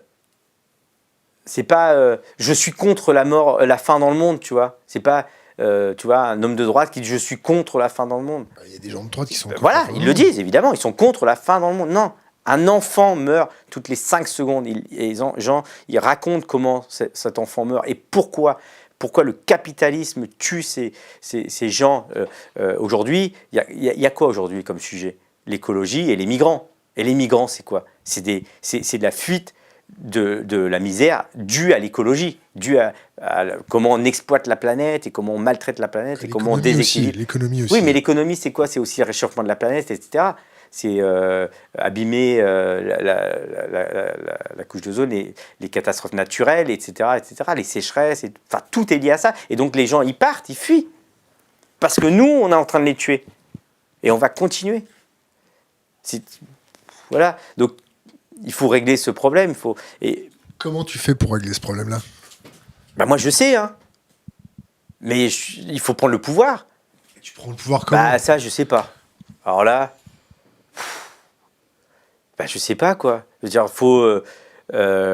C'est pas une révolution des consciences qu'il faut? Bah, il faut peut-être une révolution, quoi. Peut-être une révolution. Un philosophe indien qui s'appelle Krishnamurti. On est à 1,5 milliard, mec. Comment tu veux que je connaisse, lui?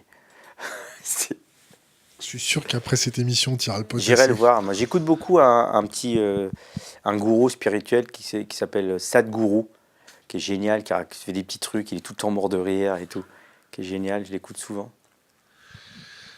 J'ai pas fini, tu m'avais posé une question avant, mais tu m'avais posé une question sur les gens de droite et les gens de gauche. Est-ce que tu irais discuter avec un raciste, par exemple? Est-ce que c'est intéressant, quoi? Est-ce que je peux lui faire changer d'avis? Je vois bien, là en ce moment, moi, je tweete un peu des choses. J'ai mis récemment, bon, salut les hommes blancs du G7.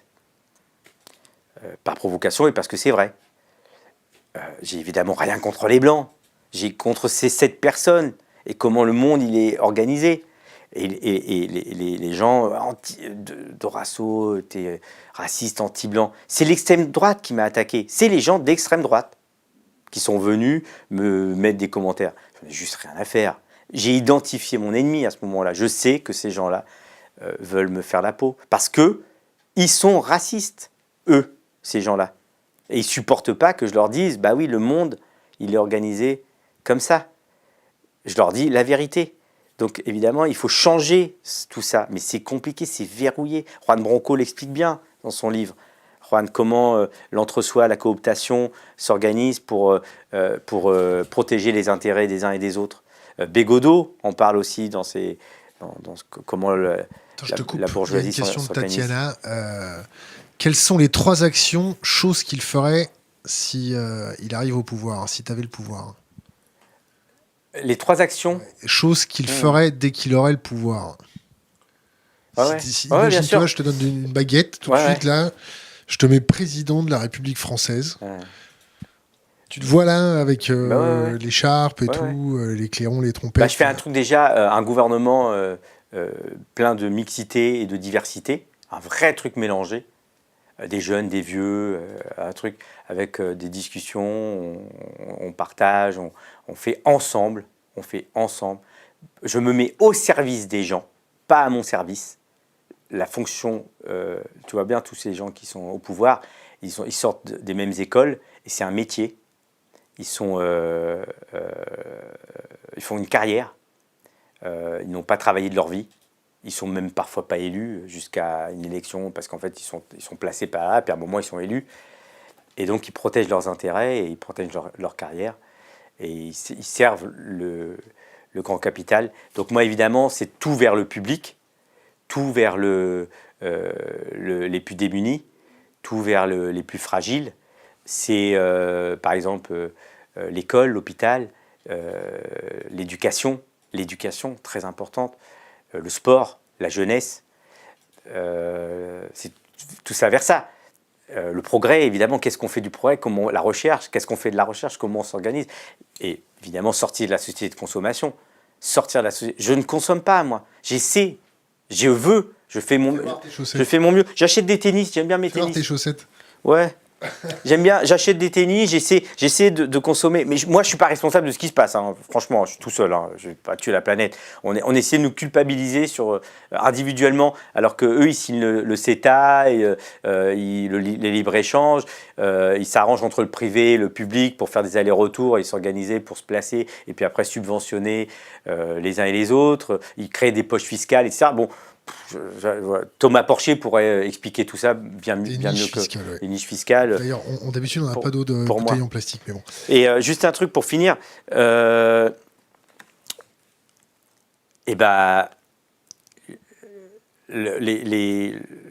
CAC 40, les milliardaires, je les dépouille, quoi. Il faut aller leur prendre leurs milliards, quoi. Ça sert à quoi? Comment pour aller prendre leurs milliards? Mais quand tu es milliardaire, tu as forcément volé, triché, exproprié. Tu peux pas t'être enrichi sans avoir triché, sans avoir été dégueulasse. C'est impossible. Ils ont volé les gens. Et il faut aller le reprendre. Merci patron de Ruffin. Il explique comment ça se passe. Et puis bon, on pourrait. Il faut aller à un moment. Voilà, on les taxe à 100%. Et ils se barrent dans d'autres paradis fiscaux.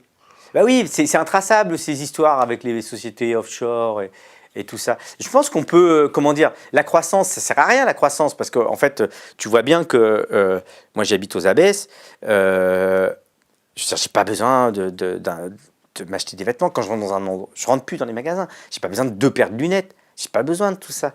Et nous, on nous dit de consommer. Il faut qu'on consomme, et c'est un truc c'est une fuite en avant. En fait, on n'a pas besoin de tout ça. Il faut sortir de la société de consommation. Il faut qu'on se voit plus. Il faut qu'on se parle plus. Il faut qu'on se croise plus. Tu sais ce qui se passe si la consommation ralentit? Quelles sont les répercussions sur le système financier si la consommation ralentit? Est-ce que tu as essayé de creuser ce sujet-là? Je ne suis pas un expert de ça. J'imagine que leurs marchés vont s'effondrer, la confiance va perdre et ils vont flipper. et leur truc peut s'écrouler. Mais je suis sûr que eux, s'ils s'écroulent, en fait, je veux dire, par exemple, l'endettement, là, tu vois, l'endettement, là, moi je vois bien, là, j'ai lu récemment sur ADP, sur les autoroutes, sur notre hôpital qu'on vend, on a vendu, je crois, la privatisation, on a vendu quand même l'Hôtel Dieu, 80 millions d'euros, à quelqu'un qui va en faire un hôtel de luxe, des trucs. Notre hôpital, quoi. Je crois que les autoroutes, c'était 2 milliards, ça rapporte 2 milliards, les autoroutes, enfin, pas les autoroutes, oui, les autoroutes, je crois, ça rapporte 2 milliards, je crois, 3 milliards, et on les a vendus 3 milliards.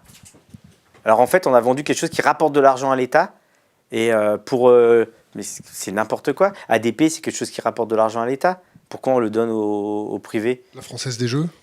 Ah voilà, c'était la Française des Jeux dont je parlais. La Française des Jeux. Ça rapporte 3 milliards à l'État. Pourquoi on le donne? Pourquoi on le garde pas? C'est un patrimoine. J'aime bien. Peut-être tellement en slip qu'on a besoin de récupérer du pognon et on vend les bijoux de famille, non? On a tellement peut-être le gouvernement. Mais on nous ment sur l'endettement, par exemple. Tu vois. Pourquoi? On nous ment. On n'est pas endetté puisque en fait on rembourse sur des années. On a une dette d'une année, on nous dit ouais on est endetté cette année, mais en fait on rembourse sur plein d'années et en fait en face on a un patrimoine qui est quand même plus supérieur à notre endettement, donc on n'est pas endetté. Moi quand j'ai une maison, je la rembourse bien sur 25 ans et donc la maison elle vaut plus cher que mon remboursement, enfin mon emprunt. Donc je suis pas, le jour où j'ai un problème, je vends ma maison et je rembourse mon emprunt et j'ai gagné un peu d'argent en plus. Donc je suis pas endetté, c'est pas vrai. Qu'est-ce qui se passe si tu as une inversion des taux? Ah ça je sais pas. On va faire une émission comme ça dans pas très longtemps. Mais tu vois, toute cette construction sur les marchés, etc., je veux dire... Question de Cédric. On pourrait faire autrement. Comment? Mais j'en sais rien. Mais on pourrait faire autrement. Tu sens que ça sent le roussi? Ah ouais. Les gens sont en colère. Ça sent le roussi, oui. Les gilets jaunes, c'était pas loin. C'était pas loin. Ruffin, il a dit un truc super sur la... moi, j'aime bien Ruffin et il y va. Sur 2008, avec les subprimes et tout ça, là, tout ce qui s'est passé, ça a failli s'effondrer, mais on n'avait pas prévu le coup d'après. Il n'y avait rien. Donc, ils ont renfloué les banques. Hop. Et là, il disait, si jamais ça se reproduit, il faut qu'on soit prêt à faire des propositions. Et lui, il réfléchissait à ses propositions. Donc réfléchissons, moi je ne connais pas, mais réfléchissons à ces propositions. Déjà, appliquer le Glass-Steagall Act, séparation des banques de détail et des banques d'affaires. Question de Cédric. Balancez pas trop de questions en même temps parce que je perds ma ligne, les gars. Question de Cédric. Combien il gagne actuellement? Que fait-il de son argent? Moi? Ouais. Je suis payé par Yahoo et par l'équipe. Et puis, combien tu gagnes? Je sais pas. C'est important. Je peux te dire ce que j'ai gagné par exemple, quand j'étais joueur de foot, par exemple. Ça me pose aucun problème. Combien? À Lyon, il y a eu un moment, j'étais un des joueurs les plus payés de France. Je touchais à peu près 130 000 euros, 150 000 euros par mois, et j'avais pris des grosses primes de signature, en sachant qu'aujourd'hui, des joueurs moyens pourraient toucher ça, quoi. Et puis au Milan, je touchais 1,2 million net d'impôts, un truc comme ça. Voilà, j'étais un salarié d'une entreprise et j'avais négocié un contrat. Voilà, nous les footballeurs, tu sais, le sport dans le PIB de la France, c'est très petit, ça doit être 0,80 je crois dans le PIB. Le foot, c'est quelque chose qui est à l'intérieur des 0,80 et les footballeurs très très payés, c'est quelque chose à l'intérieur des 0,80. Donc c'est vraiment pas grand-chose, quoi. Actuellement, combien l'équipe et Yahoo te payent? Beaucoup moins. Je vais toucher, allez, 100 000 balles par an. Voilà. Moi, ce que je veux, c'est que les milliardaires, je m'en fous en fait, tu sais, mais sauf que ça peut pas marcher. Mais en fait, les milliardaires qui soient riches, moi, je m'en moque, moi. Par contre, qu'on s'organise pour que ceux d'en dessous aillent mieux, oui. J'ai aucun problème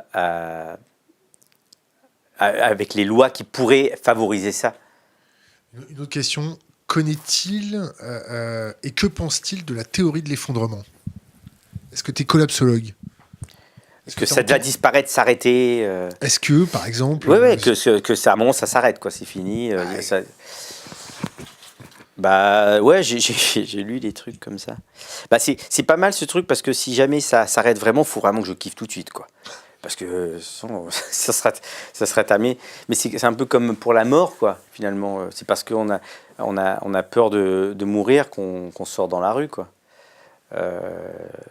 D'ailleurs, les riches, ils veulent l'immortalité. Ils cherchent l'immortalité. Et en fait, si un jour transhumanisme et tout ça. Voilà, ils essaient. Enfin, Google et compagnie, ils ont vachement investi là-dessus.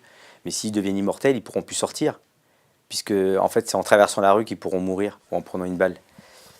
Je ne suis pas un expert de tout ça. Bon, évidemment, on a un problème avec le fait d'être sur une planète qui, a priori, n'a pas des ressources infinies et qu'on ne peut pas... En fait, non. Elle est capable de se renouveler. Et nous, sauf qu'on est allé plus... On l'a comment dire, pillée. Et on est en train de faire en sorte qu'elle ne pourra pas se renouveler et qu'à un moment donné, on n'aura plus de ressources pour nous. Et on va en crever, quoi. Ou on va s'entretuer, ou il y a des gens qui vont se barricader quelque part pour se protéger. Voilà, parfois, je me dis, mais les riches sont en train de s'organiser, quoi. Ils sont en train de s'organiser parce qu'ils se préparent à ce que nous, on ait pu et qu'on aille les chercher. Et qu'eux, ils seront organisés avec des armes et tout ça, parce qu'évidemment, eux, ils ont un coup d'avance sur nous, sur ces trucs-là. Quand je pense au bio aujourd'hui, c'est devenu de l'agroalimentaire bio. De nouveau, on produit de façon industrielle avec des conditions de travail horribles. Et c'est de nouveau les mêmes groupes qui sont malins, qui voient que c'est le bio. Et alors, on mange du bio, il n'y a pas de pesticides, mais en même temps, on maltraite. Qui augmentent leur marge de voilà, 40%. De nouveau, ils vont. Et c'est pareil pour aussi. Je me demande s'ils n'ont pas déjà les ressources renouvelables, enfin, je ne sais pas comment on appelle ça. Les énergies renouvelables. Les énergies renouvelables, etc. Ils les ont en stock, ils les gardent, ils ont déjà mis la main dessus. Et pour l'instant, ils vont épuiser tout ce qui est pétrole, etc. Et une fois qu'ils auront bien épuisé tout ça, ils vont sortir les trucs. En fait. Nous, on sait qu'en fait, si on commence à bien s'organiser, il y a moyen d'avoir des systèmes vertueux. Et ben eux, ils vont le faire pour eux, pour leur business, pour s'enrichir encore. Question d'Exo7. Oh, j'espère qu'il ne va pas m'envoyer un missile. Je crois d'ailleurs, il est plus produit, d'ailleurs, celui-là. Est-ce que tu te considères comme riche ? Bah, je suis plus riche que les autres, oui. Oui, je me considère comme riche, oui. J'ai pas de problème pour Question d'Oscar. Tu crois en Dieu ? Alors, je finis sur riche. Mais moi, je paye mes impôts. Alors, donc, c'est la première façon de redonner à la société. Je vais m'engager en politique, c'est sûr et certain. Je suis très à gauche. Je milite, j'ai été parrain du Paris Foot Gay. Je milite contre toutes les discriminations. J'ai une association qui s'appelle Tatane. On redonne gratuitement notre temps libre, etc. Il y en a plein d'autres qui font plein d'autres choses formidables, qui font bien plus que moi. On essaie de faire ce qu'on peut. Je veux faire plus. Je vais essayer de faire plus. Je vais m'engager en politique. Il y a les municipales qui arrivent. C'est sûr et certain que je vais bouger. Ce sera forcément à gauche. Ça sera forcément vers l'écologie, les migrants, l'anticapitaliste. De toute façon... le nouveau communisme, comme dit Badiou, et l'écologie est forcément communiste. Je veux dire, tu peux pas être. Oui, mais l'écologie est aussi de droite. Hein. Il y a des écologistes de droite. C'est pas possible. Tu peux pas produire, être pour la croissance, être pour la société de consommation et en même temps dire aux gens de faire leur tri sélectif. C'est pas possible. Ça peut pas. Il faut tout l'inverse. C'est pas possible. Tu peux pas kiffer aller t'acheter plein de vêtements et dire je suis pour l'écologie. Tu peux pas aller bouffer chez McDo. Enfin, tu peux pas être pour le CETA et en même temps pour l'écologie. C'est pas possible. Tu peux pas être pour la croissance exponentielle et pour l'écologie. Bah, c'est pas possible. C'est forcément anticapitaliste, c'est forcément contre la croissance, c'est forcément communiste. Il y a plein d'endroits où ça a marché, hein, le communisme. Et on nous fait croire que ça n'a pas marché, ça a tué des gens, parce que c'est ce qu'ils disent les gens. L'anarchisme. Ouais, bah évidemment, moi je pourrais être anard, mais je sais pas comment ça fonctionne l'anarchie, mais tu vois l'État fort et tout ça. Si on s'organisait, on était capable de s'organiser, être heureux tous ensemble. Ouais. C'est pas trop tard. Toi, t'es anard, toi. Il faut pas le dire. T'es pas. C'est pas trop tard, ça. Tu sais, récemment. Je je défends Ruffin, j'attaque les ultra-riches, j'attaque l'entre-soi, la cooptation du pouvoir, comment ils s'amusent entre eux. Moscovici, en ce moment-là, il va être nommé à la Cour des comptes, quoi. J'ai vu c'est un palmarès, quoi, le gars. On va le recevoir là. C'est vrai? Ouais. Bah, tu pourras lui dire, c'est un sketch, quoi. Et on m'a dit récemment, oui, mais arrête d'attaquer les ultra-riches, qu'est-ce que t'en veux? On en a besoin dans la société. Déjà, c'est faux, on n'en a pas besoin, parce que s'ils arrêtent, nous, on continue. J'aimais bien Pinson Charlot qui te montre, tu sais, la pyramide, là, où eux, ils sont tout en haut, ils sont très peu. Ben, en fait, si elle tombe, sinon on arrête, ça s'écroule. Si eux, ils tombent, ça s'écroule pas. Et, on m'a dit oui, mais voilà, pour les hôpitaux, on a besoin d'eux, pour ça, on a besoin d'eux, ce qui est faux, puisqu'en fait, ils ne payent pas leurs impôts et ils tuent l'hôpital et ils créent des hôpitaux privés pour eux, où ils favorisent le privé, l'école privée, etc., et les assurances, tout ça. Et donc, nous, ceux qui n'ont pas les moyens ne pourront pas s'assurer, ne pourront pas être protégés, etc. Et la personne me dit, mais et ça, on ne pourra pas le changer. Et moi, je lui ai répondu, tu sais, on peut discuter de tout ce que tu as dit là. Par contre, on ne pourra pas le changer, je ne suis pas d'accord. On peut changer les choses. D'ailleurs, moi, quand j'avais 11 ans, c'était le hack Cocrioville-Dieppe, Cocrioville-Lillebonne, en levée de rideau du hack je ne sais plus quoi. J'avais 11 ans au stade Jules Deschazeaux. On perdait 2-0 à la mi-temps du match. Et si on faisait match nul, on allait en finale régionale de Coupe de France. Tu vois, finale régionale, puis après, t'allais. J'ai pris la balle 2 fois et on a fait 2-2. J'ai changé le cours d'un match. J'ai changé le cours d'un match en finale de Coupe de France récemment. Je viens, avec des copains, de sauver un petit terrain de foot dans un square public. Il faut que je te raconte ça après. On peut changer les choses. C'est pas forcément formidable ce que j'ai fait. C'est pas spectaculaire, mais on peut le faire et je dois tenter de le faire. Question de Vincent. Tu m'avais posé une autre question tout à l'heure sur. Attends, je te raconte le petit terrain du Square Burke quand même, parce que ça c'est très important. C'est ce qui me fait y croire de nouveau.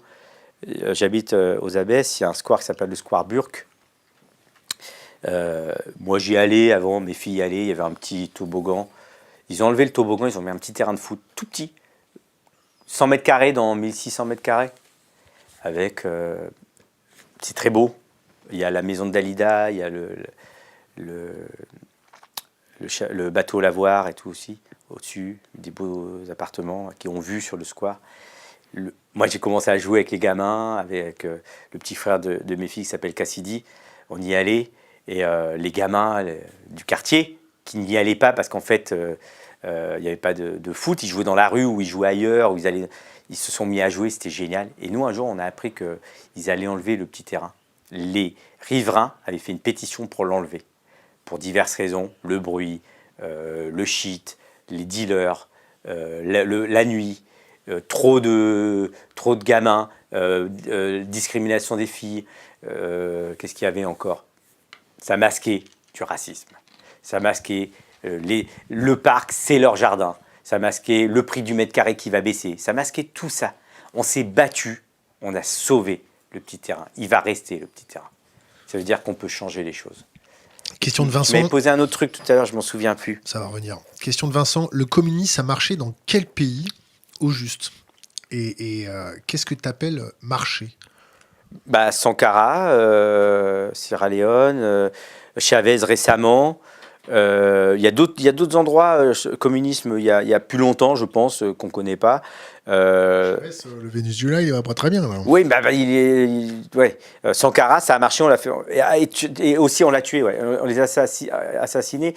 Les Américains débarquent souvent parce qu'en fait, ils voient que ça marche. Et donc, si ça marche, ça tue le business. Donc, il ne faut pas que ça marche. Et tu verras, Sankara, c'est incroyable. Le mec était féministe, écologiste, et dans le communisme, hein, c'est ça. Hein. Marx, c'était pareil. Hein. Marx, il dit un truc qui est génial. Le capitalisme épuise autant les hommes que la terre. Il y a plein d'autres exemples. Hein. Autre question. Putain, t'avais posé une question qui était super, il fallait que je t'y réponde à cette question. Sur la politique, Ouais, sur la politique. ça va te revenir. Est-ce que tu as un avis, question de Kna, son avis sur les citoyens favorables à une immigration contrôlée? Favorable à quoi, une immigration contrôlée? Faut contrôler l'immigration, c'est ça? Est-ce que son avis sur les citoyens favorables à une immigration contrôlée? Donc sur les gens qui veulent empêcher... Sur les gens qui veulent une immigration contrôlée. Voilà, on contrôle les quotas. C'est un peu ça, non? Fermeture des frontières, on remet des douanes, etc. Et on empêche les gens de rentrer dans le pays. Et donc après, on va sélectionner l'immigration. C'est tout ça, les trucs contrôlés? Bon, moi, qu'est-ce que j'en pense? Ben, je pense qu'il faut ouvrir tout ça, quoi. Je veux dire, il faut ouvrir, il faut accueillir, je veux dire, D'un coup, il faut faire comment? bah évidemment d'un coup, mais d'un coup ça marche pas parce qu'il faut des lois, il faut préparer, etc. Mais est-ce que culturellement parlant, si on ouvre comme ça, est-ce que les gens vont s'intégrer? Mais ils n'ont pas besoin de s'intégrer. Pourquoi ils s'intégreraient? C'est la France. Mais pourquoi on doit s'intégrer? Pourquoi on doit changer les gens? Pourquoi les gens doivent apprendre la langue française? J'ai joué dans des équipes de foot. Zlatan, pourquoi il apprend pas la langue française, lui? Pourquoi il parle suédois? Et pourquoi il parle anglais? Pourquoi dans mes équipes de foot, les Brésiliens parlaient brésilien, il y en avait qui apprenaient et qui apprenaient pas? Pourquoi quand on est blanc, on est un expatrié quand on va à l'étranger? Pourquoi nous, quand on va à l'étranger, nous sommes des expatriés? Et quand les gens viennent ici, ils sont des immigrés, des migrants. Pourquoi tout ça? Pourquoi mon père ne parlait pas français? Il était français, il se sentait français. Il a fait ça pour nous, pour ses enfants, pour un avenir meilleur. Et il est venu pour travailler, hein, pour aider la France. Hein. Tu crois que les gens qui viennent ici, qui fuient la misère, ils le font par plaisir? Ils fuient la misère, ils prennent des risques, ils quittent leur famille, leur culture. Je sais pas, Est-ce que tu vois un appel à la prière dans la Creuse à 6h du matin au lieu d'entendre le bruit des cloches? Évidemment, rien à faire. Après, ça me réveille, ça va être chiant, quoi. J'ai envie de dormir, j'aime bien. 6h, ça va, moi 7h, je me lève. Tu sais, le truc du bruit, là, du square, Burke, tout ça, les habitudes, la peur, en fait, la peur qu'on te prenne ta place. C'est une grande peur, ça, hein, chez l'être humain. La peur qu'on te pique ta place. Donc là, je vois bien le petit terrain Burke. Une fois cette peur passée, là, ça commence à marcher. Puisqu'il reste, les gens commencent à s'habituer. On change nos habitudes. On se mélange, on partage. On accepte l'autre, on le prend comme il est. On ouvre son esprit. On accueille. L'Union européenne, pour toi? L'Union européenne? Est-ce que c'est bien, c'est pas bien? Pas celle qu'on a construite. Malheureusement, on n'a pas réussi à s'harmoniser socialement, fiscalement. On n'a pas réussi. L'euro est pas aussi fort. On a dévalué les monnaies. L'euro est pas aussi fort. La main d'œuvre polonaise, roumaine, elle est moins forte. Elle est sous-payée par rapport. Tout ça, ça va pas. On est en concurrence à l'intérieur de notre propre construction européenne. Donc c'est dommage. Au lieu de le faire ensemble, on les a fait déjà l'un contre l'autre à l'intérieur. D'ailleurs, les Anglais veulent en sortir. On me dit dans le chat que c'est la question sur Dieu que tu recherches. Ah voilà, c'est ça. Oui, ça m'intéresse beaucoup, quoi. Merci Shogun. Ouais. Mon petit Sadhguru là, je regardais l'autre fois un truc et il disait les choses, si elles te tombent dessus, en fait c'est ce que t'en fais. Tu vois, si tu restes dans ton canapé, en gros, si tu fous rien, Dieu, tu peux lui demander ce que tu veux, il va rien se passer, quoi. Par contre, si tu fais des choses, peut-être que Dieu il va t'aider, les forces, il y a des choses qu'on ne contrôle pas, qu'on ne maîtrise pas. Je sais pas comment le dire, je crois en quelque chose qui me dépasse et qui veut qu'on fasse des choses ensemble. Je crois beaucoup en l'entraide. Je peux vraiment parler de mon expérience. Le football, je dois recevoir la passe de quelqu'un. J'ai appris à jouer au football. On m'a appris à jouer au football. J'ai confiance en mon entraîneur. J'ai confiance en mon partenaire qui me fait la passe. Moi, je dois avoir confiance à mon partenaire, à qui je fais la passe. Puis il y a un truc là qui ne m'appartient plus, quoi. Je connais ce que j'ai fait, j'ai appris, je connais la situation, j'aime ce truc-là, mais après, on le fait ensemble. Le foot montre ça. C'est très bizarre parce que moi, dans le foot, alors que je te raconte ça, j'étais incapable de faire avec les autres. Je ne demandais pas d'aide, je ne disais pas que j'étais vulnérable, je ne disais pas que j'avais mal, je ne disais pas que j'étais fatigué. Je voulais jouer parce que j'avais peur qu'on me pique ma place, j'avais peur de perdre ma place, j'avais peur qu'on ne me voit pas, etc. Et puis quand je sors du foot, quand je reviens dans la société, je veux fonctionner comme ça et ça ne marche pas. C'est très bizarre ce que tu dis quand tu reviens dans la société. Ah ouais, c'était un moment très étrange, hein, le football. J'ai réussi à rester connecté politiquement, etc. J'ai continué tu vois, j'ai soutenu Ségolène Royal. Ça n'est parfait. Ouais, Hollande, par exemple, la loi les 60% d'impôts, j'étais évidemment pour, je suis même pour une tranche à 100%. Et en même temps, bah ouais, j'étais dans un monde de ouf, quoi. Et j'ai réussi à rester connecté. Donc évidemment, quand je reviens, j'arrête le foot, je me retrouve là, je me suis retrouvé à la NPE quand même. Et puis moi, j'ai voulu fonctionner tout seul de nouveau. Comme ça marche pas, quoi. À un moment, j'étais obligé de demander de l'aide aux autres, de faire avec les autres. Et là, c'est cool, quoi. Et là, c'est génial. Le vivre ensemble, le lien social, toujours, c'est hyper important. Et tu sais, l'empathie, on a besoin de se voir et de se croiser. Et bienveillance. Il y avait un truc là sur... Sur Dieu, non. Non, sur ce truc de confiance et de faire ensemble. Mais bon, ça me reviendra. Question de 7. Veut-il abolir les États-nations ? Bah, c'est marrant parce que depuis tout à l'heure, je te dis que je suis français, je sais pas ce que c'est et tout ça, et en même temps, je me sens français. Bah, j'aime bien. Enfin, je sais pas de réponse à ça, quoi. Tu sais, citoyen du monde, là, tu vois, les trucs comme ça, là.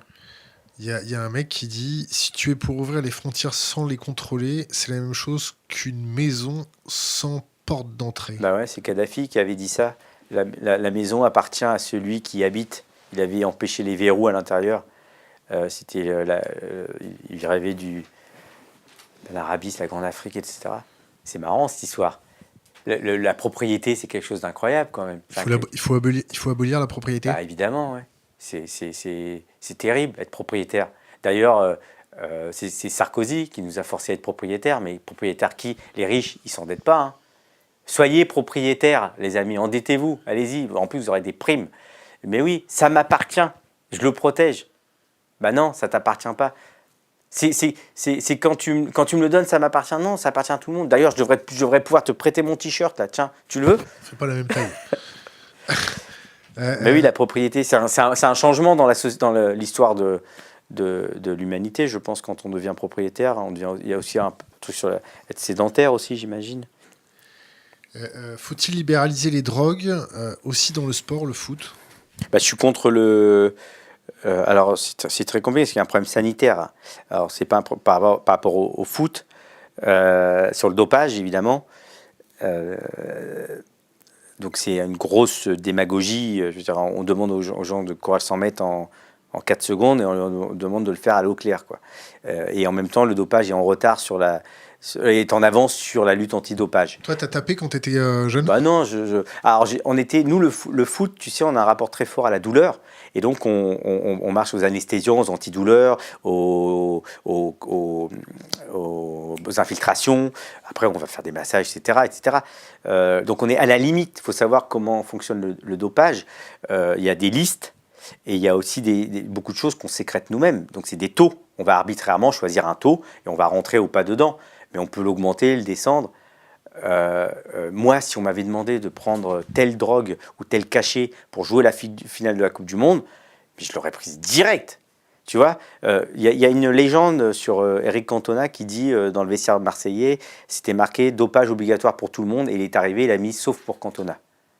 C'est la légende qui court. Il paraît que c'est vrai, c'est vrai. Et voilà, je veux dire, Viran, qu'on lui dit soit tu prends ça et t'es un champion du vélo et tu nourris ta famille à vie, ou soit tu prends pas ça et tu finis mécanicien. Qu'est-ce que tu fais ? J'en sais rien, moi. Tu vois ? Et aujourd'hui, les rythmes de... Alors, si on parle du foot, de la FIFA, de l'UEFA de nouveau encore, je veux dire, c'est le Coréen, Son, il a joué je ne sais plus combien de matchs. Pas de vacances, pas de repos à Noël. Et les cadences sont trop élevées, on joue trop souvent, trop, parce qu'en fait, il faut vendre le football. Je veux dire, pour qu'on soit en forme, il faudrait qu'on joue tous les 15 jours, a priori. Mais tu peux pas, Neymar, tu vois pas l'argent que tu perdrais si on diffusait un match tous les 15 jours. Donc on fait croire qu'on a besoin de rythme. Donc mais Neymar, il va passer sa vie à avoir mal quelque part, il va prendre douleur, puis des cachetons et tout ce que tu veux pour jouer. Le football ne prend pas notre santé en compte. On veut qu'on joue, le show doit continuer. Et puis des jeux sur la santé des joueurs, quoi. Bah, évidemment, ouais. Les cadences sont trop élevées. Que pense-t-il de la liberté d'expression en France? Là, on peut prendre ce qu'a dit Angot, par exemple. Il y a eu quelques polémiques comme ça. Moix aussi sur les femmes de 50 ans, tu vois, des trucs comme ça. Ces gens-là ne m'intéressent pas, tu vois, par exemple. Ils n'existent pas. Et donc, la liberté d'expression, par exemple, sur le racisme. Il y a un film que j'aime bien, c'est Dear White People, là, je ne sais pas si tu connais ce truc. C'était sur les blackface, tu vois. Et les blacks ont dit à un moment, bah, nous, on n'aime pas les blackface. Donc si on te dit qu'on n'aime pas les blackface, il ne faut pas que tu fasses des blackface. Ah ouais, mais nous, ça nous fait rire de faire des blackface. Non, c'est pas marrant, donc tu les fais pas. C'est un peu ça, quoi. Si on te dit à un moment, ça, faut pas le dire parce que ça ne plaît pas, la liberté d'expression, c'est aussi ça, quoi. Ça, faut pas le dire parce que c'est pas bien, moi, ça me gêne ou c'est un problème. Faut peut-être plus le dire. Charlie Hebdo. Bah, tu vois, toute la société a vachement changé. Michel Leb, on a ri. Il y a 30 ans, on a ri sur ces sketchs où il faisait l'Africain. Je ne sais pas si tu te souviens, je ne sais pas si tu as ri là-dessus, tu ne te souviens pas. On a ri, quoi. Aujourd'hui, c'est pas possible. Donc il y a des limites. Alors, je crois que c'est des proches qui disent on peut rire de tout, mais pas avec n'importe qui. C'est lui, hein, je crois, non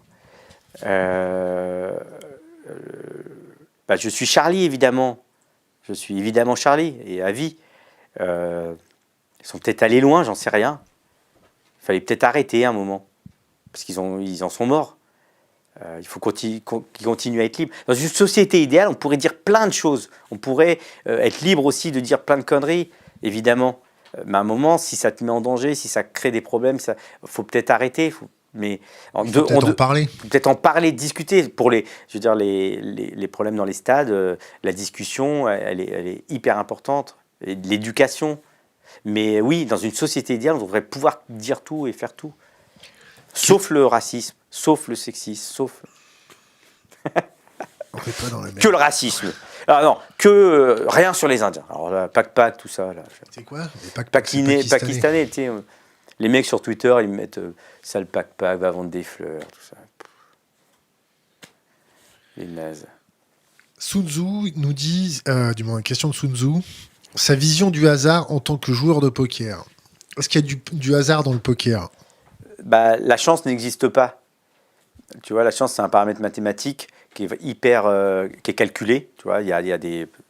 Je me souviens d'un joueur, c'est Tom Dure, je crois, c'était un très très grand joueur de poker, et qui, tu sais, c'est de la métagame, des algorithmes dans le poker, et tu fais une sorte d'équation avec tout plein de paramètres et après tu joues ton coup. Avec la position à la table, les joueurs qui sont là, la main que tu as, le flop qui est tombé, etc., etc. Et puis après, tu joues ton coup. Et tu peux perdre parce que c'est un tirage de cartes. Sauf que si à 50, quelque chose, tu le joues à l'infini, tu as gagné, ça veut dire que tu as pris la bonne décision. La chance, elle existe, tu sais, quand tu fais un coin flip, tu vois, le pile ou face. Si tu le fais une fois sur deux à vie, tu es sûr de faire une fois sur deux, pile ou face. Sauf si tu es très fort et tu es capable de lancer et que le truc il tombe pile, comme ça au milieu. Tu vois? Mais putain, j'ai essayé, je me suis entraîné, je lançais le truc pour que le truc il tombe pas à plat.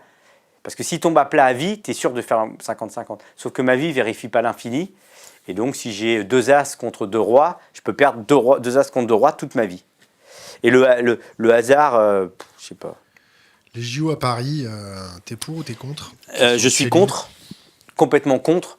Je suis contre. Alors le président du CNOSF, je sais plus comment ça s'appelle. Je sais plus comment il s'appelle. J'étais je sais pas comment on appelle ça, un colloque l'autre fois. Puis il a pris la parole. Il a dit l'objectif c'est 100 médailles. Mais comment ça peut être un objectif, quoi? C'est-à-dire l'objectif des JO, c'est d'organiser les JO pour la population. Ça peut pas être de gagner, quoi. Et là, tu vois bien que l'objectif, il n'est pas le bon. Ça va être évidemment la mairie de Paris, créer un événement pour valoriser la ville de Paris, pour que les gens viennent, trouvent cette ville magnifique, ils vont la nettoyer, ils vont faire flamber l'immobilier, ils vont plein de choses. Pas grand-chose de social, évidemment pas. Pas grand-chose tourné vers la population. Les grandes compétitions à travers le monde, souvent, c'est des catastrophes. Hein. Les infrastructures qu'on construit qui ne servent plus à rien. J'ai croisé aussi récemment le président de la fédération de l'athlétisme. Je lui dis « Ah, mais t'es encore là ?» Il me dit « Non, mais j'ai arrêté, mais j'ai rempli ma mission. Hein. On a eu 16 médailles au dernier. » Ça ne peut pas être ça, la mission d'un organisme d'État qui a un objectif d'intérêt général, je ne sais pas comment on appelle ça. Question, peut-on être de gauche et aimer le poker? J'ai arrêté le poker déjà. Je crois je suis de gauche, quoi. Je suis de gauche, moi je suis pas au pouvoir. Je serai au pouvoir bientôt. Moi je vais finir président de la République, il faut qu'ils le sachent les gens. Même si je le serai peut-être pas. Bah oui, pourquoi pas. Enfin, j'ai été footballeur et je suis de gauche et je le serai toujours. Je vois aucune incompatibilité. Je suis pour le système social français de gauche. Moi, je viens des allocations familiales, de la sécurité sociale et l'assurance chômage. Je veux que ça continue. J'ai peut-être eu du talent, peut-être que moi, je me suis battu, je me suis défoncé, peut-être que j'étais meilleur que les autres, peut-être que je me suis plus défoncé qu'un autre. Mais moi, si je suis un jour footballeur, c'est parce que je suis né en France et que mon petit club de quartier, il était subventionné. Il y avait des bénévoles qui étaient là. Parce que la pelouse, elle était tondue, il y avait un éclairage qui était payé par l'argent du contribuable, etc., etc., etc. Et bien, ça, c'est la France. Et bien, je veux que ça continue. Et je veux renvoyer l'ascenseur. Et j'ai jamais oublié ça. Et jamais j'irai contre ça. Voilà. J'existe grâce au système français. Est-ce que tu as 3 livres à conseiller à la communauté? Mon livre, Comme ses pieds, parce que je trouve que c'est une belle histoire d'un petit gars de Cocrioville qui arrive en finale de Coupe du Monde. Je vis aux Abbesses, un peu chez les bobos, et j'adore aller à Barbès. Voilà, c'est ça ma vie, quoi. Je peux faire le trait d'union entre ces gens. Je suis pas un bobo, moi. Je suis vers les classes populaires. Deuxième livre. Je crois que ah putain. Putain, j'aurais dû préparer ça. Je savais que tu allais me poser la question. Eh ben non, il faut pas préparer. Il y a un livre qui s'appelle Kahawa. Qui est de Donald Westlake. Et c'est le livre qui m'a fait aimer beaucoup lire. Et moi, j'ai pas lu beaucoup dans ma vie. Ton premier bouquin, c'était à 20 ans? C'était à 20 ans, ouais. C'était non, mon premier bouquin qui n'était pas imposé à l'école, c'était La Perle de Steinbeck, que j'ai lu. C'était un petit livre qui a changé ma vie aussi, oui, d'une certaine manière. Et puis après, j'ai lu un livre très important, c'était un livre de Pénac. Alors après, moi, j'ai commencé à lire avec les Pénac, la petite marchande de prose, la fée carabine, etc. Puis il y avait un livre, un essai sur le français, et il disait on n'est pas obligé de finir un livre. Et ça a été très très important pour moi. Moi, je viens d'un quartier. Un jour, on était allé au collège, on était allé au théâtre. On n'était jamais allé au théâtre de notre vie. Et cette petite classe un peu mélangée, blanc, noir, arabe, indien, on était là et ça dure 2h30, 3 heures. Et à un moment, la prof, elle a dit chut. Et j'ai un pote, il lui a dit, mais vous pouvez pas nous dire chut, madame. On sait pas faire ça, nous. On n'a jamais fait ça de notre vie. 3 heures dans un théâtre. J'ai adoré mon pote ce jour-là. J'ai adoré. Et ben, la lecture, c'était un peu pareil. On nous a pas appris, c'était dur. Ma sœur, moi, c'est une famille un peu avec des cadres assez durs et tout. On n'avait pas le droit de sortir. On était hyper. Ma sœur, elle s'échappait pour aller lire à la bibliothèque. Ma sœur, elle est très cultivée. Elle a appris beaucoup. C'est quoi son prénom? Vironie. Je suis épaté de ma famille. Comment mon père il est illettré avec ma mère. Ma mère elle m'envoie des SMS. Elle fait jamais de faute d'orthographe, jamais de faute de conjugaison. C'est incroyable. Elle vient de l'île Maurice. Elle a arrêté assez tôt les études. Je la trouve fantastique. Elle est arrivée en France à 23 ans avec 4 enfants. 4 enfants. T'imagines ce que c'est? Avec son mari qui allait travailler à l'usine. C'est une bonne femme, incroyable.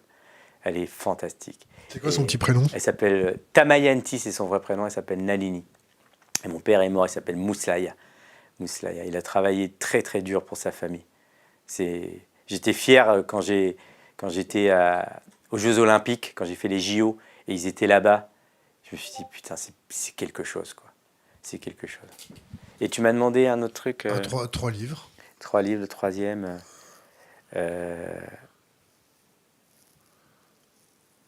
Un livre qui m'a marqué beaucoup, beaucoup. Tu reviendras pour nous le conseiller. Ouais. Dernière question qui n'est pas une question, qui est laisser un conseil pour les jeunes générations, une bouteille à la mer, quelque chose d'impérissable. Vous avez votre vie entre les... C'est là, c'est vraiment ça. Alors juste, c'est très le petit Square Burke là. Quand on a gagné, on est allé voir le maire. Il y avait un gamin qui n'est pas un gamin, il avait 21 ans. Il m'a dit c'est le maire là? Je dis ouais, c'est le maire. Et il me dit on a gagné, il va rester le terrain? Je dis oui, il va rester. Il m'a regardé. Bah, on peut se battre, on peut y aller, c'est à vous de le faire. C'est à vous de le faire. Ils y étaient pour la marche, pour le climat, pour l'environnement, il y avait beaucoup de jeunes. C'est à vous de le faire. Les générations d'avant se sont battues pour nous. Nous, peut-être qu'on ne l'a pas fait. On a cru que c'était arrivé. Les acquis sociaux, etc. C'est à vous de le faire. Vous pouvez le faire et on vous accompagnera. Moi, je vais me lancer dans la politique, c'est sûr et certain, pour montrer que un homme footballeur peut, et la démocratie a le droit, me permet de faire ça. Vous pouvez le faire, vous devez le faire. Sinon, on va en crever, quoi. Vicage Dorasso, merci. Merci beaucoup à toi, c'était génial. Coupé.